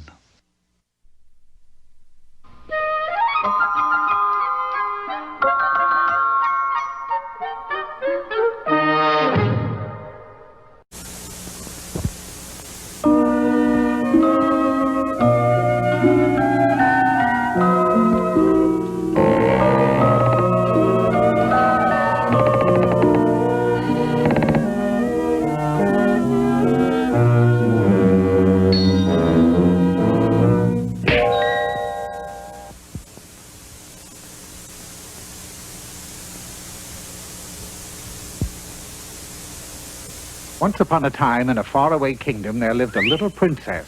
Her father was a king, because that's how those things are. He loved his little princess, and so did all the people of the kingdom. Huzzah for the little princess! Huzzah? Well, that's fairy tale for hooray! Oh. The little princess was very happy, and small wonder. She had everything and anything she wanted. Beautiful little jewels to wear, a lovely little garden to play in, a little mechanical horse to ride, even her own little castle to live in. All went well until one awful day when the princess began to grow. She grew, and she grew, and she grew. The people of the kingdom were greatly disturbed. What's all the fuss? The little princess has grown. So, all princesses grow. Like that? Oh, the king was very upset. My little girl's all grown up. But he made the best of it. Nothing will change. You're still my little girl. You'll have everything just as before. So the king summoned the royal jeweler and ordered him to make some special jewelry. It was huge. He commanded the royal gardener to grow some special flowers. They were enormous. He ordered the royal engineer to make a special mechanical horse. It was tremendous. He even told the royal architect to build a special castle right next to his own. After all that, you'd think everything would be fine. But no. No? No, Your Highness. We're broke. Broke? Shattered. There's not a pazooza left in the treasury. Jewelry, garden, horse, castle, in that order. They all add up to broke. Well, what do you suggest? To get some pazoozas. What else? Taxes. And so the people of the kingdom were taxed and taxed and taxed. There was a tax on fences. 100 pickets, 100 pazoozas. There was a tax on trash. 3 cans, 3 pazoozas. On doors. 1 door, 1 paz. 2 doors, 2 pazoozas. There was even a tax on smoke. 7 puffs. I know, 7 pazoozas. And a tax on children. 8, 9, 10, 10 and a half pazoozas. As a result of the taxes, the people of the kingdom became angry. And you know who they blamed? It's her fault. Look at those jewels. Rocks from the mountains would have done. Look at that horse. It must have cost 1,000,000 pazoozas a day to run that thing. Small wonder we got high taxes. Yeah, small wonder. Why don't you get a job? Yeah, you're big enough now. Upon hearing this ridicule from the people who had once loved her, the princess became very sad. Look at that. We'll be flooded out. You mark my word, next year we're going to have a tax on umbrellas. In his castle nearby, the king was feeling very worried and sad and wet.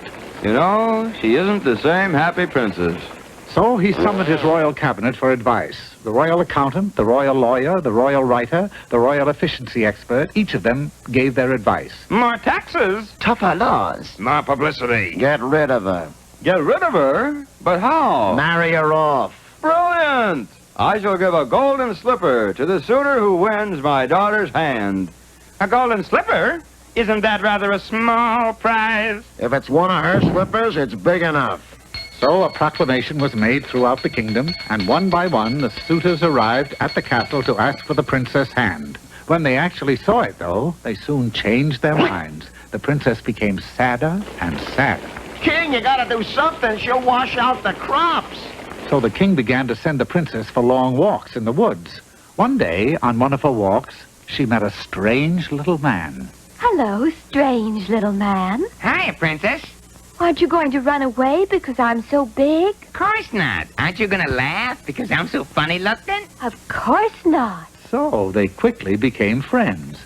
Every day they would talk together about all kinds of things. They would laugh together. They even took long walks together. Then one day the princess said, Perhaps you're an enchanted prince. Maybe if I kissed you, you would grow as big as I am. Well, what do we got to lose? So the princess kissed the funny-looking little man. He didn't change a bit. I guess I'm, just not the enchanted type. Ah, but something began to happen to the princess. She grew smaller and smaller and smaller until she was even smaller than the strange little man. Oh, this is just the right size to be. So the funny little man won the princess' hand, which was just the right size now. And he lived happily ever after, and she lived happily ever after, and the king lived happily ever after. But what about the taxes? Yeah, what about the taxes? Oh, don't be silly. We can't have everybody living happily ever after.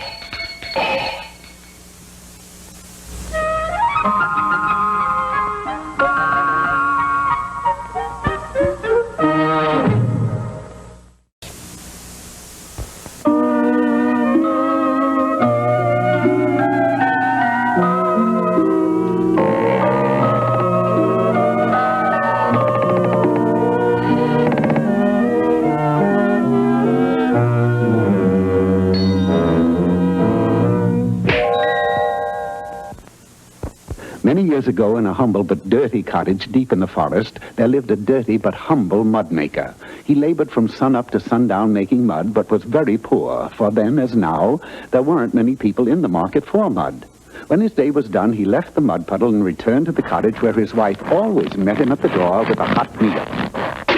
Why must you always throw my dinner at me, dearest? Why cannot we sit and quietly sup like other folk? Because, good husband, I am unhappy. How can that be? You've got a fine muddy house, fine muddy food, and fine muddy me. True, but we have no son to keep me company, and I am lonesome. So saying, she served dessert and shuffled off to bed. This set the old mud maker to wondering, and he thought to himself, being a mud maker is bad enough, but being a mud maker with an unhappy wife is too much. I must do something. Early the next morning, he awoke and quietly stole from the house. Crossing through the woods, he finally came to a tiny house made of cheese, where it was said a good fairy lived. Well, what do you want, you muddy little old man? Are you the good fairy? Of course I'm the good fairy. Why ask a stupid question like that? Well, it's a little hard to tell. I suppose you want a favor. Yes, you see, my wife is unhappy. Big deal. But if we could have a son to keep her company... Okay, I get the picture. With a tap of my wand, I grant your wish. When his head cleared, the old man thanked the good fairy. Thanks, I think. And staggered home as fast as he could. You'll never guess what happened while you were away. The house burned down. No, I found a baby boy on the doorstep. Hooray, it worked. Where is he? I put him to Thimble. You mean you put him to bed? No, I put him to Thimble. Look. See. And there, on the table inside a thimble, slept the tiny son. But he's so little. Yes, but he's all ours, and he will grow. 30 years later. But he's so little. Why don't you go back to the good fairy and see if she'll give you something to make him grow? Sure, I can make him grow. Take this magic chickpea and put it under his bed. Thimble. Put it under his thimble, then. The mud maker followed the good fairy's instructions to a P, and sure enough, within 24 hours...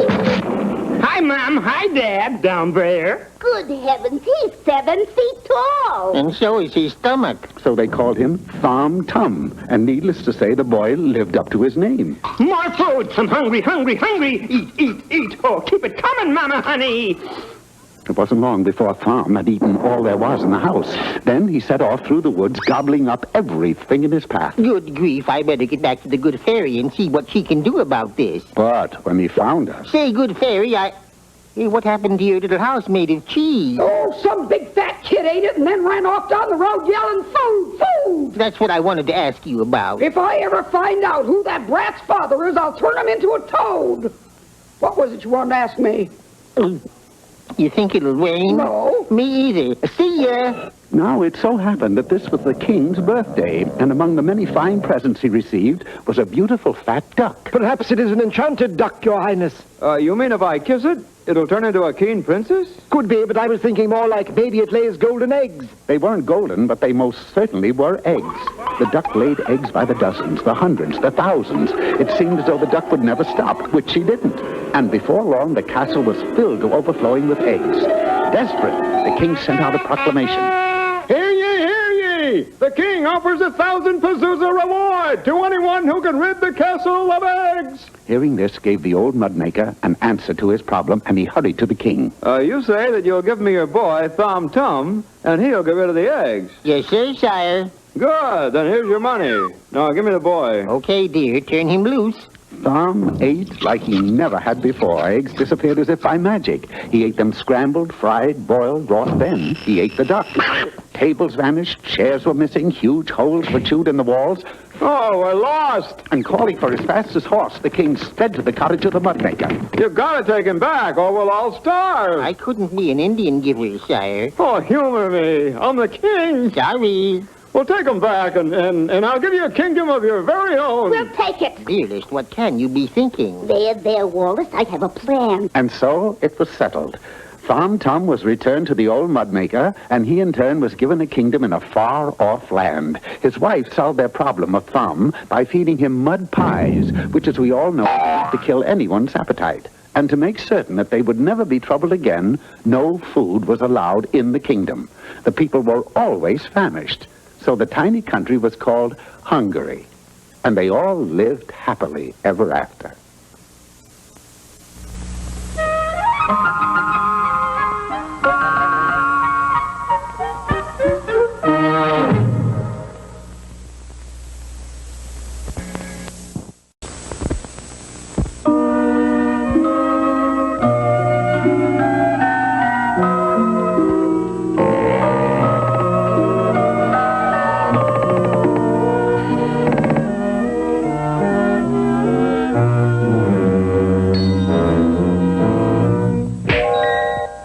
once upon a timeless night, a miller who lived in a cottage deep in the woods made a sudden discovery.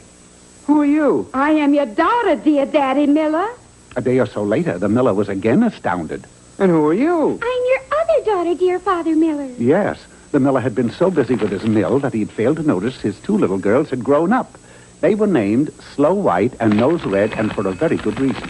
Is that the bucket of water I asked you to fetch last summer, Snow White? Indeed it is. Well, it's frozen over. Oh, my, but you're slow. As for Nose Red, she had an irresistible hunger for apples, and after consuming an orchard full, her nose turned red. Is that a basket full of apples you have there, Daddy? My, but you're nosy. The girls, despite their shortcomings, were as sweet and gentle as the days were long. Oh, look at that poor bear sleeping in the mud. Let us take him home and give him supper. You mean a lollipop? No, some aid and comfort. But don't bother to fix my dinner, children. I've been working hard down by the old mill stream, and I'm too tired to eat. Or sing it. We may be as sweet and gentle as the days are long, but we forgot to tell Father we put the bear in his bed. Well, he likes surprises. Not this one, he didn't. That night, the miller slept in the mud, and at breakfast the following morning. Daddy, that mud did wonders for you. Yes, your acne is completely gone. So is my sense of humor. Daddy seems upset about something. Maybe it's the mud. It took a bit of doing, but the miller eventually became adjusted to his daughter's unconventional habits. That is, until one day... Slow and Nose, you have made a lifelong friend out of every animal in the forest. And in the 11 western states, too, I might add. Each day they come to our door for food, and you give it to them. They've been doing this for 3 years, and now we're broke. But we must continue to feed the poor creatures. What with? We're out of food. Well, how about giving them sucker? Well, we're out of them, too, even though there is one born every minute. I'll tell you what. I'll make you a package deal. You girls get married, send me money, and I'll see to it the animals are fed. That's a wonderful idea, dear Daddy Miller. Without any further ado, Snow White and Nose Red set off for the nearby village. But although the village was only a half a mile away, it took them 1.5 years to get there, due to the fact that Snow White was so slow and Nose Red climbed every apple tree they passed. Then, too, the lights were against them. Everything worked out for the best, however, for when they did arrive, the annual bachelor's ball was in progress. Do my eyes deceive me? Look at those two stunning creatures. Gad, they're beautiful. How true. The most beautiful girls at the dance. They were the most beautiful girls at the dance, mainly because they were the only girls at the dance. Pardon us, fair maidens. But would you care to trip the light fantastic? We'd rather dance. You have to give the girls credit. At least they tried, but in vain, for although Nose Red was light on her feet, the light of her red nose blinded her partner, causing him to crash into the wall. Snow White, on the other hand, was slower than usual, and by the time she lifted her foot to take the first step, the music was over, and so was the ball. Don't cry, Snow White. We'll find husbands. That's not why I'm crying. You're standing on my foot. But luck was with them, for the very next day was the day of the annual bachelor's picnic. Just as before, they were the most attractive girls at the gathering, and for the same reason as before. I shall do the cooking. Snow White turned on the gas stove and struck the match 45 minutes later. Well, your troubles are over. Go to this address. Inside the cottage, you will meet 2 brothers who are your perfect match. Oh, Mr. Marriage Counselor, how can we thank you? With money. Snow White and Nose Red scuttled off, their miller's daughter's hearts beating in wild anticipation. I hope this doesn't turn out to be another fiasco. You'll be happy to know that everything turned out perfectly. For you see, Snow White knocked on the door of the cottage, and it didn't open until 2 years later. Oh, my, but you're slow. And you, fair maiden, are my true love. Yes, Snow White had met someone even slower than she. And Nose Red, well, the other brother was a strapping, handsome brute. He had one slight blemish, a green nose. I'm Irish, you know. Oh, this, too, was a dream match, for when you get a green nose and a red nose, well, it's Christmas every day. Snow White and Nose Red lived happily ever after. I wish I could say the same for their father. I'm not a father, actually. I'm a mother.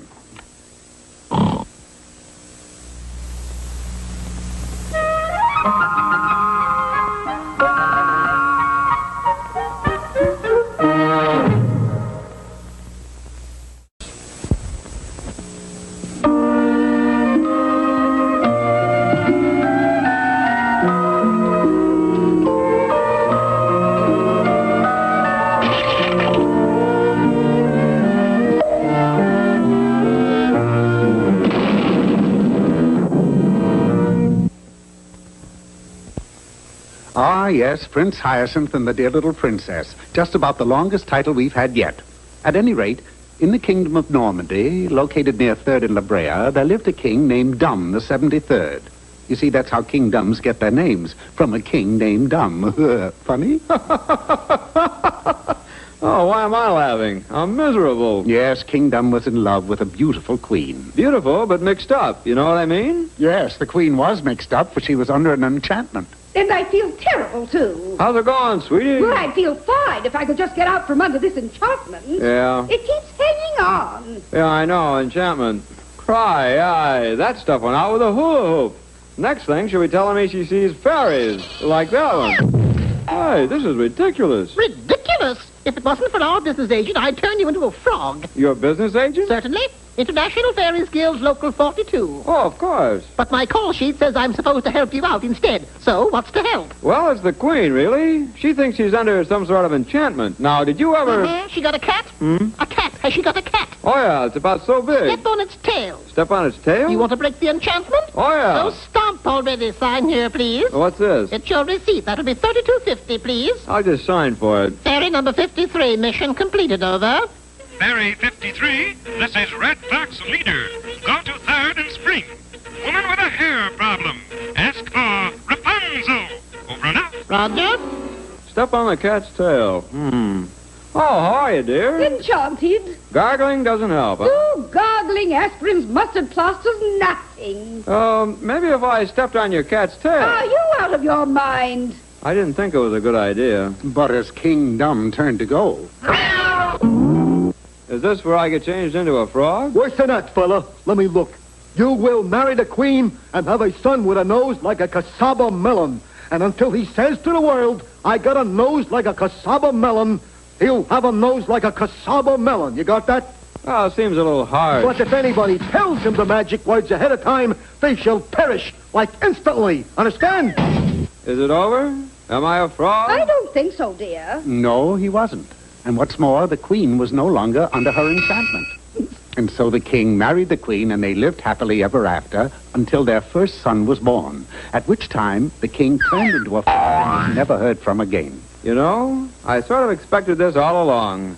All hail Prince Dumb the 74th! Not Dumb, Hyacinth. Prince Hyacinth the First. But your majesty... He's just like a sweet little hyacinth with his 2 little eyes and his sweet little mouth and his sweet little button. This is a nose. Looks more like a cassava melon. Silence! No one shall make fun of my little hyacinth. And so the queen declared that everybody in the kingdom should wear a false nose just as big as the princess. And they did.